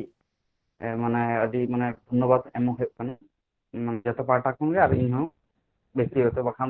নংকা মিদᱴᱮᱱ ইস্যু ᱟᱹᱰᱤ সময় কি হয় মানে আজ নিজে ᱞᱟᱹᱭ লেখান তবে ওনা বন লড়াই দাঁড়ায়া আর বাই ᱞᱟᱹᱭ লেখান তো ᱪᱮᱫ নিয়ম লড়াইয়া ইনা আর তার সাথে হুᱭᱩᱜ ᱠᱟᱱᱟ তারপরে চারচন বাবু আর হুᱭᱩᱜ ᱠᱟᱱᱟ ᱡᱟᱦᱟᱸᱭ ᱠᱚ ᱟᱵᱚ ᱱᱤᱛᱚᱜ ᱵᱚᱱ ᱟᱸᱡᱚᱢ ᱫᱟ ᱥᱟᱱᱟᱢ ᱠᱚᱜᱮ ᱵᱤᱵᱷᱤᱱᱱᱚ ᱨᱚᱠᱚᱢ ᱯᱚরামর্শ ᱮᱢ ᱠᱟᱛᱮ ᱱᱚᱣᱟ ᱢᱤᱫᱴᱮᱱ ᱵᱚᱱ ᱡᱮ ᱰᱮপুটেশন ᱥᱮ মেমোরেন্ডাম ᱥᱮ ᱟᱵᱚ ᱱᱚᱣᱟ ᱨᱮᱱᱟᱜ প্রতিবাদ পত্র ᱵᱚᱱ ᱮᱢᱟ ইনা আর সাথে হুᱭᱩᱜ ᱠᱟᱱᱟ যে ᱞᱟᱹᱭ ᱨᱮᱱᱟᱜ ᱫᱚ যে ওনা মিদᱴᱮᱱ যাহা ইয়ে সমস্যা শিবদাস দা ᱞᱟᱹᱭᱟ আর ইᱧ হᱚᱸ একটু মানে মানে চরমপন্থী সেদ গে ইᱧ ᱠᱟᱹᱴᱤᱡ সমর্থনা যে যদি স্টেপ বন হাতাওয়া মানে কেমন যাহা ইয়ে হয় না ম্যাটারনিটি লিভ বা এরিয়া নোয়া তো সমাধান কানা নোয়া তো বুঝ না যে নোয়া তো সমাধান গিয়া নোয়া নিয়ে সমস্যা বাং কানা কিন্তু যদি হুᱭᱩᱜ ᱠᱟᱱᱟ নোয়া ইয়ে নিয়ে বন হাতাও স্টেপ মানে অ্যাট্রোসিটি অ্যাক্ট তাহলে এখানে কি দমে দেরি তো বাং ভাগে আর আবো মিদ সপ্তাহ বন হয়তো বন অপেক্ষা দাঁড়ায়া তারপরে কিন্তু আবো একটা ডিসিশন মিদᱴᱮᱱ জায়গা রে হেজ লাগা দমে দেরি লেনখান ডাইলিউটᱚᱜᱼᱟ ᱰᱮᱞᱤ লেখান ᱠᱟᱹᱴᱤᱡ আর মানে ᱨᱟᱹᱜᱤ ᱦᱚᱸ ᱠᱟᱹᱴᱤᱡ ᱨᱮᱭᱟᱲᱚᱜ ᱛᱟᱵᱚᱱᱟ আর ᱮᱴᱟᱜ ᱠᱟᱹᱢᱤ ᱠᱚᱦᱚᱸ ᱦᱤᱡᱩᱜᱼᱟ ᱯᱩᱡᱟᱹ ᱠᱚᱦᱚᱸ ᱦᱤᱡᱩᱜ ᱠᱟᱱᱟ তাহলে মিদᱴᱮᱱ ᱚᱱᱟ ᱦᱚᱸ ডিসিশন হেজ না মিদᱴᱮᱱ ডিসিশন মানে একটা কনক্লুশন রে হেজ দরকার যে তিসতে নোয়া বন করাও তিন অপেক্ষায় একদম নোয়া পরিষ্কার ক্লিয়ার কাট আবো ছবি যে নোয়ার প্রথম কথা হুᱭᱩᱜ ᱠᱟᱱᱟ যে এট্রোসিটি বন লাগুই সে বাং আর যদি বন লাগুই যায় এখানে তিন মধ্যে রেগে আবো নোয়া স্টেপ বন হাতাওয়া আর নোয়া হুᱭᱩᱜ ᱠᱟᱱᱟ যে নোয়া না শাস্তি চেক বন ᱞᱟᱹᱭ ᱫᱟ যে নরমে গরমে যাকে একটু লিখে দাও একটা বয়ানে এম কিদা স্টেটমেন্ট এম কিদা নংকা তে বন আড়াগা সে ᱠᱟᱹᱴᱤᱡ শাস্তি ᱧᱟᱢ ᱪᱚᱣᱟᱱᱮ এবং ᱚᱱᱟ শাস্তি ᱧᱟᱢᱛᱮ আঞ্জᱚᱢ ᱠᱟᱛᱮ আর পাশাপাশি বাং কো করাওয়া ইনা বন চাই কানা তাহলে ইনা মিদᱴᱮᱱ ডিসিশন হেজ রে মিদᱴᱮᱱ ᱫᱚ খুব দরকার কানা ইনা হুᱭᱩᱜ ᱠᱟᱱᱟ আর যাহা ভুল বুঝাবুঝি পার্সাল দা ᱞᱟᱹᱭ ᱫᱟ বা ᱚᱱᱟ ভুল বুঝাবুঝি বাং করাও গে ভাগিয়া আর চেᱫᱟᱜ ᱥᱮ মানে ᱟᱵᱚ ᱦᱮᱸ ᱵᱚᱱ ᱡᱮ ᱥᱩᱨᱩᱭ ᱫᱟ ᱟᱨ ᱚᱱᱟ ᱨᱮᱜᱮ ᱫᱷᱟক্ᱠᱟ ᱵᱚᱱ ᱧᱟᱢᱟ ভুল বুঝাবুঝি ᱦᱩᱭᱩᱜᱼᱟ ᱟᱨᱚ ᱵᱚᱱ ᱵᱩᱡᱟ ᱟᱨᱚ ᱵᱟᱨ ᱫᱷᱟᱣ ᱡᱩᱫᱤ ᱵᱟᱨ ᱫᱷᱟᱣ ᱟᱸᱡᱚᱢ ᱠᱟᱛᱮ ᱵᱟᱢ ᱵᱩᱡᱟ ᱟᱨ ᱯᱮ ᱫᱷᱟᱣ ᱵᱚᱱ ᱟᱸᱡᱚᱢᱟ, ᱛᱚ ᱵᱷᱩᱞ ᱵᱩᱡᱷᱟᱹᱣ ᱡᱟᱛᱮ ᱟᱞᱚ ᱦᱩᱭᱩᱜ ᱢᱟ। ᱟᱨ ᱢᱟᱱᱮ ᱵᱤᱯᱟᱱᱫᱟ ᱫᱚ ᱩᱯᱚᱫᱮᱥᱴᱟ ᱢᱟᱱᱮ ᱩᱯᱚᱫᱮᱥᱴᱟ ᱜᱮ, ᱟᱹᱰᱤ ᱢᱟᱱᱮ ᱛᱚᱢᱮ ᱨᱟᱹᱥᱠᱟᱹᱧ ᱵᱩᱡ ᱠᱮᱫᱟ ᱚᱱᱟᱜᱮ ᱤᱧ ᱢᱚᱱᱮᱭᱮᱫ ᱛᱟᱦᱮᱸᱫ। ᱟᱫᱚ ᱤᱧᱟᱹᱜ ᱚᱱᱛᱚᱨ ᱨᱮᱱᱟᱜ ᱠᱟᱛᱷᱟ ᱞᱟᱹᱭ ᱞᱮᱠᱟ ᱟᱨᱠᱤ ᱢᱟᱱᱮ ᱵᱤᱯᱟᱱᱫᱟᱭ ᱞᱟᱹᱭ ᱠᱮᱫᱟ ᱡᱮ ᱡᱟᱦᱟᱱᱟᱜ ᱵᱤᱵৃᱛᱤ ᱮᱢ ᱞᱟᱦᱟᱨᱮ ᱠᱟᱹᱴᱤᱡ ᱵᱚᱱ ᱚᱞᱟ, ᱢᱟᱱে ᱪᱮᱫᱟᱜ ᱥᱮ ᱱᱚᱜᱼᱚᱭ ᱩᱱᱟᱹᱜ ᱯᱨᱤᱯᱟᱨᱮᱥᱚᱱ ᱠᱟᱛᱮ ᱚᱸᱰᱮ ᱵᱚᱱ ᱪᱟᱞᱟᱣ ᱟᱠᱟᱱᱟ, ᱱᱚᱣᱟ ᱦᱚᱸ ᱡᱩᱫᱤ ᱟᱵᱚ ᱡᱮᱠᱳᱱᱳ ᱡᱟᱦᱟᱸ ᱯᱟᱨᱚᱢ ᱟᱠᱟᱱᱟ ᱚᱱᱟ ᱫᱚ ᱟলাᱫᱟ ᱡᱤᱱᱤস, ᱠᱤᱱᱛᱩ ᱛᱟᱭᱱᱚᱢ ᱫᱟᱨᱟᱢ ᱡᱟᱦᱟᱸ ᱜᱷᱚᱴᱚᱱᱟ ᱠᱚ ᱦᱩᱭᱩᱜᱼᱟ ᱮᱵᱚᱝ ᱵᱤᱵৃᱛᱤ ᱨᱮᱦᱚᱸ ᱠᱟᱹᱴᱤᱡ ᱵᱚᱱ ᱚᱞ ᱞᱮᱠᱷᱟᱱ ᱱᱟᱯᱟᱭᱚᱜᱼᱟ, ᱢᱟᱱᱮ ᱠᱟᱹᱴᱤᱡ ᱫᱚ ᱵᱷᱟᱜᱮ ᱜᱮᱭᱟ ᱟᱨᱠᱤ। ᱱᱚᱣᱟ ᱜᱮ ᱚᱯᱷᱤᱥᱤᱭᱟᱞ ᱱᱤᱭᱚᱢ ᱡᱮ ᱟᱞᱮᱭᱟᱜ ᱫᱚ ᱚᱯᱷᱤᱥᱤᱭᱟᱞ ᱵᱤᱵৃᱛᱤ ᱦᱩᱭᱩᱜ ᱠᱟᱱᱟ ᱱᱚᱣᱟ, ᱮᱵᱚᱝ ᱨᱟষ্ট্ᱨᱚᱯᱚᱛᱤ ᱯᱚর্যন্ত ᱡᱟᱦᱟᱸ ᱚᱞ ᱠᱟᱛᱮ ᱢᱟᱱᱮ ᱯᱟᱲᱦᱟᱣᱟ ᱡᱟᱛᱮ ᱵᱷᱩᱞ ᱟᱞᱚ ᱦᱩᱭᱩᱜ ᱢᱟ, ᱟᱵᱚ ᱦᱚᱸ ᱢᱟᱱᱮ ᱡᱟᱛᱮ ᱱᱤᱨᱵᱷᱩᱞ ᱵᱚᱱ ᱛᱟᱦᱮᱱ ᱢᱟ, ᱚᱱᱟ ᱞᱟᱹᱜᱤᱫ ᱵᱤᱯᱟᱱᱫᱟ ᱡᱮᱨᱚᱠᱚᱢ ᱩᱯᱚᱫᱮশ ᱢᱟᱱᱮ ᱯᱚᱨᱟᱢᱚᱨশᱚᱭ ᱮᱢ ᱟᱠᱟᱫᱟ ᱚᱱᱟ ᱫᱚ ᱟᱹᱰᱤ ᱨᱟᱹᱥᱠᱟᱹᱧ ᱵᱩᱡ ᱟᱠᱟᱫᱟ ᱮᱵᱚᱝ ᱚᱱᱟ ᱢᱚᱱᱮ ᱨᱮᱱᱟᱜ ᱠᱟᱛᱷᱟ। ᱟᱨ ᱤᱱᱟᱹ ᱦᱩᱭᱩᱜ ᱠᱟᱱᱟ ᱱᱤᱭᱟᱹᱜᱮ ᱠᱟᱛᱷᱟ, ᱟᱨ ᱡᱟᱛᱮ ᱟᱨᱚ ᱵᱷᱚᱵᱤᱥᱥᱚᱛ ᱨᱮ ᱱᱚᱝᱠᱟᱱᱟᱜ ᱜᱷᱚᱴᱟᱣ ᱟᱞᱚ ᱦᱩᱭᱩᱜ ᱢᱟ, ᱟᱨ ᱡᱩᱫᱤ ᱜᱷᱚᱴᱚᱱᱟ ᱦᱩᱭᱩᱜ ᱢᱟ ᱮᱸᱰᱮᱠᱷᱟᱱ ᱛᱟᱭᱱᱚᱢ ᱫᱟᱨᱟᱢ ᱮᱰᱵᱷᱟᱱᱥ ᱮᱠᱥᱮᱱ ᱵᱚᱱ ᱦᱟᱛᱟᱣᱟ। ᱟর সিদ্ধার্থ জাহাই ᱞᱟᱹᱭ ᱫᱟ ᱚᱱᱟ ᱫᱚ ᱛᱟᱦᱮᱸ ᱠᱟᱱᱟ ᱟᱵᱚ ᱱᱚᱨমᱮ ᱜᱚরমে একটু চলতে হবে, মানে সিদ্ধার্থ ᱞᱟᱹᱭ ᱫᱟ একটু ইমিডিয়েট অ্যাকশন দরকার কানা, আর ᱚᱱᱟ ᱫᱚ ᱡᱷᱚᱛᱚ ᱦᱚᱲ ᱠᱚᱛᱮ ᱵᱚᱱ ᱦᱟᱛᱟᱣᱟ। ᱪᱮᱫᱟᱜ ᱥᱮ ᱟᱵᱚ ᱢᱟᱱᱮ ᱛᱤᱦᱤᱧᱟᱜ ᱟᱨ ᱢᱤᱫᱴᱮᱱ ᱫᱩᱠ ᱵᱤᱯᱟᱱᱫᱟ ᱦᱚᱸ ᱢᱮᱱᱟᱜᱼᱟ, ᱫᱩᱠ ᱫᱚ ᱠᱟᱹᱴᱤᱡ ᱥᱚᱫᱚᱨ ᱦᱚᱸ ᱫᱚᱨᱠᱟর ᱠᱟᱱᱟ, ᱟᱨ একটা এডভাইস ᱠᱟᱹᱴᱤᱡ ᱵᱚᱱ ᱧᱟᱢᱟ ᱡᱮ ᱡᱷᱚᱛᱚ ᱦᱚᱲ ᱪᱮᱫᱟᱜ ᱵᱟᱵᱚᱱ ᱦᱮᱡ ᱫᱟᱲᱮᱭᱟᱜ ᱠᱟᱱᱟ। ᱥᱨᱤᱯᱚᱛᱤ ᱫᱟ ᱵᱟ অশোক দা ᱢᱮᱱᱟᱜ ᱜᱮᱭᱟ ᱥᱟᱱᱟᱢ ᱴᱷᱮᱱ ᱜᱮ ᱢᱤᱫᱴᱮᱱ ᱱᱚᱣᱟ প্রশ্ন ᱟᱨᱠᱤ ছোট খাটো একটা ᱢᱤᱫᱴᱮᱱ প্রশ্ন ᱵᱷᱤᱛᱤᱨ ᱠᱷᱚᱱ ᱡᱟᱦᱟᱸ ᱦᱤᱡᱩᱜ ᱠᱟᱱᱟ ᱡᱮ ᱩᱱᱟᱹᱜ ᱢᱮᱱᱟᱜ ᱵᱚᱱᱟ 120 ᱥᱮ ᱛᱤᱱᱟᱹᱜ ᱴᱷᱤᱠ ᱮᱠᱡᱟক্ট ᱫᱚ ᱵᱟᱹᱧ ᱞᱟᱹᱭ ᱫᱟᱲᱮᱭᱟᱜ ᱠᱟᱱᱟ, ᱚᱱᱟ ᱫᱚ ᱥᱨᱤᱯᱚᱛᱤ ᱫᱟ মানে সংশোধন লাগাᱜᱼᱟ, 3 ᱦᱚᱲ ᱢᱮᱱᱟᱜ ᱵᱚᱱᱟ, কিন্তু ᱚᱱᱟ মানে 18 19 জন 20 জন ᱵᱚᱱ ᱦᱤᱡᱩᱜ ᱠᱟᱱᱟ, ᱱᱚᱣᱟ ᱫᱚ ᱠᱟᱹᱴᱤᱡ ᱮᱠᱴᱩ ᱟᱨ ᱫᱩᱠ ᱵᱩᱡᱷᱟᱹᱜ ᱠᱟᱱᱟ। ᱪᱮᱫᱟᱜ ᱥᱮ ᱛᱤᱱᱟᱹᱜ ᱵᱮᱥᱤ ᱵᱚᱱ ᱛᱟᱦᱮᱱᱟ ᱩᱱᱟᱹᱜ ᱵᱚᱱ ᱞᱟᱹᱲᱦᱟᱹᱭ ᱫᱟᱲᱮᱭᱟᱜᱼᱟ। ᱤᱱᱟᱹ ᱡᱟᱛᱮ ᱥᱟᱱᱟᱢ ᱠᱚ ᱦᱤᱡᱩᱜ ᱢᱟ, ᱡᱩᱫᱤ ᱚᱱᱟ ᱨᱮᱱᱟᱜ ᱮᱱᱠᱟᱨᱮᱡ ᱟᱨᱠᱤ ᱵᱚᱱ ᱠᱚᱨᱟᱣ ᱫᱟᱲᱮᱭᱟᱜᱼᱟ ᱮᱱᱠᱷᱟᱱ ᱵᱷᱟᱜᱮ। ᱛᱮᱦᱤᱧ ᱫᱚ ᱦᱚᱭতো ᱯᱟপিয়া ম্যাডাᱢ ᱟᱨᱚ ᱮᱠᱥ ওয়াই জেড ᱦᱩᱭ ᱫᱟᱲᱮᱭᱟᱜᱼᱟ, ᱛᱟᱦᱞᱮ ᱛᱮᱦᱤᱧ ᱡᱟᱦᱟᱸ ᱚᱱᱟ ᱢᱤᱫᱴᱮᱱ ᱞᱟᱹᱲᱦᱟᱹᱭ ᱠᱟᱛᱮ ᱵᱚᱱ ᱦᱮᱡ ᱮᱱᱟ, ᱞᱟᱹᱲᱦᱟᱹᱭ ᱠᱟᱛᱮ ᱠᱤᱱᱛᱩ ᱚᱱᱟ ᱞᱟᱹᱲᱦᱟᱹᱭ ᱠᱟᱛᱮ ᱡᱩᱫᱤ ᱟᱸᱡᱚᱢ ᱨᱮᱱ ᱦᱚᱲ ᱦᱚᱸ ᱡᱩᱫᱤ ᱵᱟᱝ ᱠᱚ ᱛᱟᱦᱮᱱᱟ, ᱟᱨ ᱪᱮᱫ ᱥᱚᱢᱟধান না ᱟᱨ ᱡᱟᱦᱟᱸ ᱛᱤᱥ ᱧᱟᱢᱚᱜ ᱟᱥᱮ ᱵᱟᱝ ᱧᱟᱢᱚᱜᱼᱟ ᱱᱚᱣᱟ ᱨᱮ মানে ᱟᱵᱚᱣᱟᱜ ᱡᱟᱦᱟᱸ ᱮᱥᱳসᱤᱭᱮᱥᱚᱱ ᱚᱸᱰᱮ ᱠᱷᱚᱱ ᱧᱟᱢᱚᱜ ᱟᱥᱮ ᱵᱟᱝ, ᱡᱮ ᱪᱟᱞᱟᱜ ᱟᱠᱚ ᱥᱮ ᱵᱟᱝ, ᱱᱚᱣᱟ ᱟᱸᱡᱚᱢ ᱞᱟᱹᱜᱤᱫ ᱛᱚ ᱦᱚᱲ ᱫᱚᱨᱠᱟর। তাহলে বিপান্দা বা আবো সানাম কোঠেন নোয়া আরকি যাতে আর বন আগু দাঁড়ায় ᱠᱚᱢᱟ ᱱᱚᱣᱟ ᱨᱮᱱᱟᱜ ᱪᱮᱠᱟ ᱠᱟᱛᱮ ᱵᱚᱱ ᱟᱹᱜᱩ ᱠᱚᱣᱟ, ᱚᱱᱟᱜᱮ ᱞᱟᱹᱭ ᱠᱟᱛᱷᱟ। আর ᱴᱷᱤᱠ ᱜᱮᱭᱟ, ᱟᱨ ᱢᱤᱫ ᱫᱷᱟᱣ ᱥᱟᱱᱟᱢ ᱠᱚ ᱡᱚᱦᱟᱨ, ᱜᱩᱱᱢᱟᱱ ᱱᱟᱯᱟᱭ ᱡᱚᱦᱟᱨ, ᱠᱟᱛᱷᱟ, ᱟᱭᱢᱟ ᱥᱟᱨᱦᱟᱣ আর ᱥᱚᱧᱡᱚᱭ ধন্যবাদ। ᱵᱟᱵᱩ। ᱟᱭᱢᱟ ᱥᱟᱨᱦᱟᱣ ᱥᱚᱧᱡᱚᱭ ᱵᱟᱵᱩ, ᱟᱹᱰᱤ ᱫᱟᱢᱟᱱ ᱠᱟᱛᱷᱟᱢ ᱥᱟᱵ ᱨᱟᱠᱟᱵ ᱠᱮᱫ ᱛᱟᱵᱚᱱᱟ, ᱚᱱᱟ ᱠᱷᱟᱹᱛᱤᱨ ᱟᱭᱢᱟ ᱥᱟᱨᱦᱟᱣ। ᱟᱨ ᱛᱮᱦᱮᱧᱟᱜ ᱢᱤᱴᱤᱝ ᱨᱮ 30 জন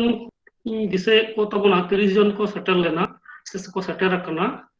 আর অবশ্যই ফোন ᱞᱟᱹᱭ ᱛᱟᱵᱚᱱᱟᱭ, ᱚᱱᱟ ᱞᱟᱦᱟᱨᱮ ᱜᱚণᱮশ ᱵᱟᱵᱩ ᱛᱤ ᱛᱩᱞ ᱟᱠᱟᱫᱟᱭ, ᱠᱟᱹᱴᱤᱡ ᱠᱷᱟᱴᱚ ᱢᱟᱪᱷᱟ ᱢᱟ ᱞᱟᱹᱭ ᱛᱟᱵᱚᱱ ᱢᱮ। ᱦᱮᱸ ᱥᱟᱱᱟᱢ ᱠᱚ ᱡᱚᱦᱟᱨ, ᱟᱹᱰᱤ ᱧᱤᱫᱟᱹᱭᱮᱱᱟ। ᱤᱱᱟᱹ ᱦᱤᱞᱳᱜ ᱡᱟᱦᱟᱸᱭ ᱠᱚ ᱥᱚᱵᱚᱝ ᱠᱚᱞᱮᱡᱽ ᱯᱮ ᱪᱟᱞᱟᱣᱮᱱ ᱛᱟᱵᱚᱱᱟ ᱩᱱᱠᱩ ᱠᱚ ᱤᱧ ᱛᱚᱨᱚᱯ ᱠᱷᱚᱱᱟᱜ ᱟᱹᱰᱤ ᱟᱹᱰᱤ ᱥᱟᱨᱦᱟᱣ। যেমন যেমন মিটিং রেবন আলোচনা ᱞᱮᱫᱟ, ᱡᱟᱦᱟᱸ ᱡᱟᱦᱟᱸ সমস্যা ᱛᱟᱦᱮᱸ ᱞᱮᱱᱟ ᱡᱚᱛᱷᱟᱛ ᱵᱷᱟᱵ ᱛᱮᱜᱮ ᱵᱚ ᱥᱟᱵ ᱨᱟᱠᱟᱵ ᱛᱟᱵᱚᱱᱟ। ᱴᱷᱤᱠ ᱴᱷᱟᱠ ᱞᱟᱭᱤᱱ ᱛᱮᱜᱮ ᱵᱚᱱ ᱪᱟᱞᱟᱜ ᱠᱟᱱᱟ ᱤᱧᱟᱹᱜ ᱢᱮᱱ ᱛᱮᱫᱚ, যেহেতু মিটার আশ্বাস কো এম আকানা, একটু অধৈর্য লেনখান ᱫᱚ ᱵᱟᱝ ᱦᱩᱭᱩᱜᱼᱟ, ᱡᱚᱛᱚ ᱜᱮ ᱛᱟᱸᱜᱤ ᱞᱟᱜᱟᱣ ᱵᱚᱱᱟ, সময় ᱫᱚ ᱵᱟᱝ ᱯᱟᱨᱚᱢ ᱟᱠᱟᱱᱟ। ᱪᱮᱫ ᱠᱚ ᱪᱤᱠᱟᱹᱭᱮᱫᱟ ᱧᱮᱞ ᱞᱮᱜᱮ ᱵᱚᱱ ᱥᱮ, ᱡᱚᱛᱚ ᱨᱚᱠᱚᱢ ᱨᱟᱥᱛᱟ ᱜᱮ ᱠᱷᱩᱞᱟᱹ ᱦᱮᱱᱟᱜᱼᱟ ᱟᱵᱚ ᱥᱟᱢᱟᱝ ᱨᱮ। ᱚᱱᱟ ᱥᱟᱶᱛᱮᱧ ᱞᱟᱹᱭᱟ ᱟᱨ একটু সচেতন তাহেᱸ লাগাও ᱵᱚᱱᱟ। সুশীদা পাহিল সেনে ᱞᱟᱹᱭ ᱠᱮᱫᱟ ᱪᱮᱫ ᱞᱮᱠᱟ ᱵᱷᱟᱵᱛᱮ ᱱᱚᱝᱠᱟ ᱡᱩᱫᱤ ᱡᱟᱦᱟᱸ ᱠᱚᱞᱮᱡᱽ ᱠᱚᱨᱮ ᱟᱵᱚ ᱵᱤᱨᱩᱫᱽ ᱨᱮ ᱮᱴᱠᱮᱴᱚᱬᱮ ᱦᱩᱭᱩᱜ, ᱡᱟᱛᱮ ᱵᱤᱫᱮᱥ ᱞᱮᱠᱟ ᱠᱟᱛᱷᱟ ᱠᱚ ᱢᱮᱱ, ᱛᱟᱦᱞᱮ ᱪᱮᱫ ᱞᱮᱠᱟ ᱵᱷᱟᱵ ᱛᱮᱵᱚᱱ ᱞᱟᱦᱟᱜᱼᱟ, ᱚᱱᱟ ᱠᱚ ᱤᱫᱤ ᱠᱟᱛᱮ সচেতন ᱞᱟᱦᱟ ᱛᱟᱦᱮᱸ ᱞᱟᱜᱟᱣ ᱵᱚᱱᱟ। এনটি রেগিং সেল তো মেনা গিয়া, এসটি এসসি সেল না, ᱚᱱᱟ ᱠᱚᱨᱮ ᱡᱩᱫᱤ সদস্য বামন তাহেন তাহলে সদস্য মাবন দরকার রে সেক্রেটারি সভাপতি পদ লেখা গেবন হাতাও মা। আর ওনা কলেজ না খোঁজ খবর যত গেবন দহয় মা। স্টুডেন্ট খনা আবো কলি को जहां को जुदी मेना को आबोरन सान्ताड़ को साथे आईसीसी मेनते मिटन यूजीसी के मेना कदा प्रतिटा कॉलेज रे फॉर्म लगा, इंटरनल कमप्लेन सेल ओना करे लाते बन जानामा। আর সব থেকে মারাং কথা, যেহেতু নুনা মারাং উনা কষ্ট কাতে লেখাপড়া কাতে নৌকান জায়গা বন হেজ কানা, আদো আবো দো আলোবন বতরমা, আলোবন হিন্দু মন্না তেবন ভুগামা যে সান্তাড় কানা এসটি এসসি যখন গে নৌকা একটু আকার ইঙ্গিত ভাবে রিপোর্টে করে একটু তির্যক লেখানা অঙ্গভঙ্গি হয়ে যাবন সে কথা বাতা, সঙ্গে সঙ্গে আবো কাউন্টার অ্যাটাক লাগাবো না। এমন ভাবতে কথা মেরবল লাগাবো না যাতে ভবিষ্যতেও আবো কো সামাং রে উনকু দিকু কদো ওনা জাত সে সান্তাড় এসটি ইদি কাতে দমের না সুযোগ আলো কো যাম। পাপে আমরা আমি কাতে 4 বছর ধরে চালাক কানা, দোস্ত বাñ মেনা, আরো যদি আমকো আবো কো সামাং রে হেজ দাঁড়ায়া একদম প্রথম খনে কো তিঙ্গু দাঁড়াবো। একদম ওনা কো ইদি কাতে আবো একটু বাড়াই দরকার কান তাবনা আর যাহা কো আলোচনা চালাক কানা পাহিল খনা বারে মিটিং অ্যাটেন্ড কেदा ঠিকঠাক লাইন থেকে বন চালাক কানা যতকে ভাপিয়া ম্যাডামা ভাগি হইউ মা কিংবা যত সহায়ত কো ভাগি হইউ মা ওনাকে যত বন চিন্তা আয়দা অকয়কে ব্যক্তিগত আগ্রহ চিন্তা সিদ্ধি কাতে তো বামন গালমারা আয়দা যাতে পাপিয়া ম্যাডাম ভালো হইউ ওনাকে বন চেষ্টা আয়দা অকয়কে ভুল বুঝা বুঝি আলবন বুঝবা ঠিকঠাক লাইন তেবন চালাক কানা নিশ্চয় ফল বন যাবা জানোটা কি মজা আইমা সারহাও আর অবশ্যই যাহা কথা কো রাকাব হেজনা ওনা কো বন আলোচনায় তেহিন অক্তো একদম মুচাদ কান তাবনা আর নোডে আর মিদটেন জিনিস ম্যাডাম ঠে খনা ইন পার্সোনালি গটি বাড়াই খোজক কানা যদিও নোয়া কথা দো মানে বিভিন্ন ভাবে লই হুই কানা যে যাহা হনা ঘটনা যাহা বেরাওয়া যাহা অ্যাটিটিউড উনিয়া যাহা নংকনা ব্যবহার অন এক্সাক্ট তিনা দিন লাখ না হুই কানা ওনা পাটটা মনে হয় ইনটে কোনো ক্লিয়ার বাং হুই কানা ম্যাডাম তো 4 বছর হুই কোনা সার্ভিস হ্যাঁ কিন্তু এক্সাক্ট তিনা দিন লাখ না ওনা কো মানে বুঝে কাদা যে ওনা যাহা পারকম রে দুরুব রে ঘটনা সে দরজা রে ঘটনা তিনা দিন লাহার রে কানা এক্সাক্ট ᱚᱱᱟ ᱫᱚ 12 ᱵᱚᱪᱷᱚᱨ ᱢᱚᱱᱛᱚ ᱛᱟᱨ ᱢᱟᱲᱟᱝ ᱨᱮ ᱟᱹᱰᱤ ᱠᱤᱪᱷᱩ ᱦᱩᱭ ᱠᱟᱱᱟ ᱩᱱᱟᱹᱜ ᱫᱚ ᱵᱟᱹᱧ ᱵᱩᱡᱷᱟᱹᱣ ᱧᱟᱢᱟ ᱯᱨᱚᱛᱷᱚᱢ ᱫᱚ ᱛᱟᱨᱯᱚᱨ ᱵᱟᱹᱭ ᱵᱟᱹᱭᱛᱮ ᱡᱚᱠᱷᱚᱱ ᱢᱤᱫᱴᱟᱝ ᱠᱟᱛᱮ ᱢᱤᱫᱴᱟᱝ ᱦᱮᱸ ᱞᱟᱹᱭ ᱤᱫᱤᱭᱮᱜᱼᱟᱭ ᱛᱚᱠᱷᱚᱱ ᱫᱚᱧ ᱵᱩᱡᱷᱟᱹᱣ ᱧᱟᱢᱮᱜᱼᱟ ᱡᱮ ᱵᱤᱵᱷᱤᱱᱱᱚ ᱚᱲᱟᱜ ᱨᱤᱧ ᱞᱟᱹᱭ ᱠᱮᱭᱟ ᱱᱚᱝᱠᱟᱭ ᱞᱟᱹᱭ ᱠᱮᱭᱟ ᱦᱟᱱᱠᱟᱭ ᱞᱟᱹᱭ ᱠᱮᱭᱟ ᱱᱚᱝᱠᱟ ᱱᱚᱝᱠᱟ ব্যাপার হ্যাঁ আদি দিন খᱚᱱᱟᱜ ᱜᱮ ᱱᱩᱭ ᱫᱚ ᱛᱟᱨᱯᱚᱨᱮ ᱚᱱᱠᱟ ᱟᱨᱟᱢᱵᱚ ᱞᱮᱜᱼᱟᱭ তারপরে উনি হিলো ᱫᱚ ᱯᱟᱨᱚᱢ ᱟᱠᱟᱱᱟ ठीक होना इनफॉरमेशन टे माने टू दी पॉइंट बांग ताहे कना आले ठेन कोय ठेन हो आसाय दी जे एग्जैक्ट तीस खना होना घटना घटा कना तो मने होय जे 4 बछर होय 4 बछर धरे गे चला कना आले जतो हड़ गे नवा गेले मने लदा तो जाय हो मोटा मोटी मिटन बाड़ाई नाम ना तायम दाराम होय तो মানে প্রথম কোন গে লেইআই কিন্তু বাং বুঝে কনা আর কি উন্দো যে উনি তো ওনা ইজেতে লেইআই সে চেটিজেতে লেইআই ᱦᱮᱸ ᱚᱱᱟ ᱫᱚ ᱩᱱᱟᱹᱜ ᱫᱚ ᱵᱟᱹᱧ ᱵᱩᱡᱷᱟᱹᱣ ᱧᱟᱢ ᱠᱟᱫᱟ ᱵᱟᱹᱭ ᱵᱟᱹᱭᱛᱮ ᱡᱚᱠᱷᱚᱱ ᱰᱮᱞᱤ ᱜᱮ ᱱᱚᱝᱠᱟᱭ ᱞᱟᱹᱭ ᱤᱫᱤᱭᱮᱜᱼᱟ তখন বুঝাও যাবে না যে নই দো এই ইদি কাতে নোয়া ইয়ে কাতে গে লেই দা উদ্দেশ্য কাতে আর কি হ্যাঁ হ্যাঁ ঠিক আর অশোক দা জানা এম লইয়া বাংখান দো বিপন দা লই কাতে গবন মুচাদা ঠিক গিয়া বেশি লেতনা বনো দেরি গনা দাদিস তই প্রবলেম বানুয়া মা আরহো আপে সানাম কো আইমা আইমা সারহাও আপে দিন দড়ে আবুয়া দিন দড়ে তে কোন কামি দিয়া দিন দো ইনেগে ঠিক সুশিকা ও মেনাই জানা লেলি সুশিকা ইদা ক্যামেরা রেকর্ডিং অফ কাতেম রোডা সে তো গেম রোডা যাহাটা সুবিধা আচ্ছা ওনাটাই শুধু মুচাদ লাগে বিপন দা যদি জানা লই খান মুচাদ লাগিন তারপর ওনা তো হাম রোডা হ্যাঁ আবু দা শুরু কাদা বন টাইম রে চাবা কান তাবনা টাইম গে নোয়া গে মনে হয় কান তাবনা যে জিনিস না গুরুত্ব হেনাত থেকে আবু মানে জাহান লাহা ইদি কান তাবনা কথা আর কি তো যাই হোক নোয়া মিটা আবু যত হড় যাহাই যাই বন প্রেজেন্ট কানা আর কি ওনা বাদ দিয়ে হম একটু চিন্তা না বিষয় যাহা সঞ্জয় মেন কেদাই যে সত্যি গে মানে 30 জন হোক বা 25 জন হোক বন অ্যাটেন্ড দা নোয়া তো যাই হোক যে কারণে হই কান তাবনা পরের দিন কয় বন চেষ্টায় যাতে আর কি আরো বেশি নাম্বার অফ বুন পার্টিসিপেন্ট বুন ইয়ে দাঁড়িয়ে কো আর কি নোয়া গে মিটে নেহর তাহেন তি ইঞ্জিন তরফ খয় হয় ইঞ্জিন তরফ খয় চেষ্টা তেহেনা বা আবু ইন্ডিভিজুয়াল যত হড় বুন চেষ্টাই মা যে ঠিক আছে নোয়া সময় মিটিং হিনা অন্তত আধ ঘন্টা 1 ঘন্টা লাগি হয় যদি বুন নিজেরা বক্তব্য বা নিজেরা গালমারা বুন আঞ্জমা আর কি হ্যাঁ আর বাকি দো যেমন যেমন হই তাবনা ওনা অনুযায়ী বুন ডিসিশন বুন হাতাওয়া আলোচনায় বুন হ্যাঁ তো নোয়া গে তিহিন দো ইঞ্জিন তরফ খয় তাহেন তে সন্দেশ যত হড় গে আদি আদি সারাও আর কি হ্যাঁ মা খবর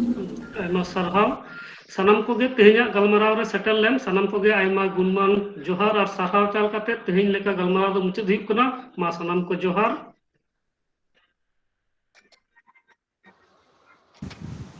ᱡᱚᱦᱟᱨ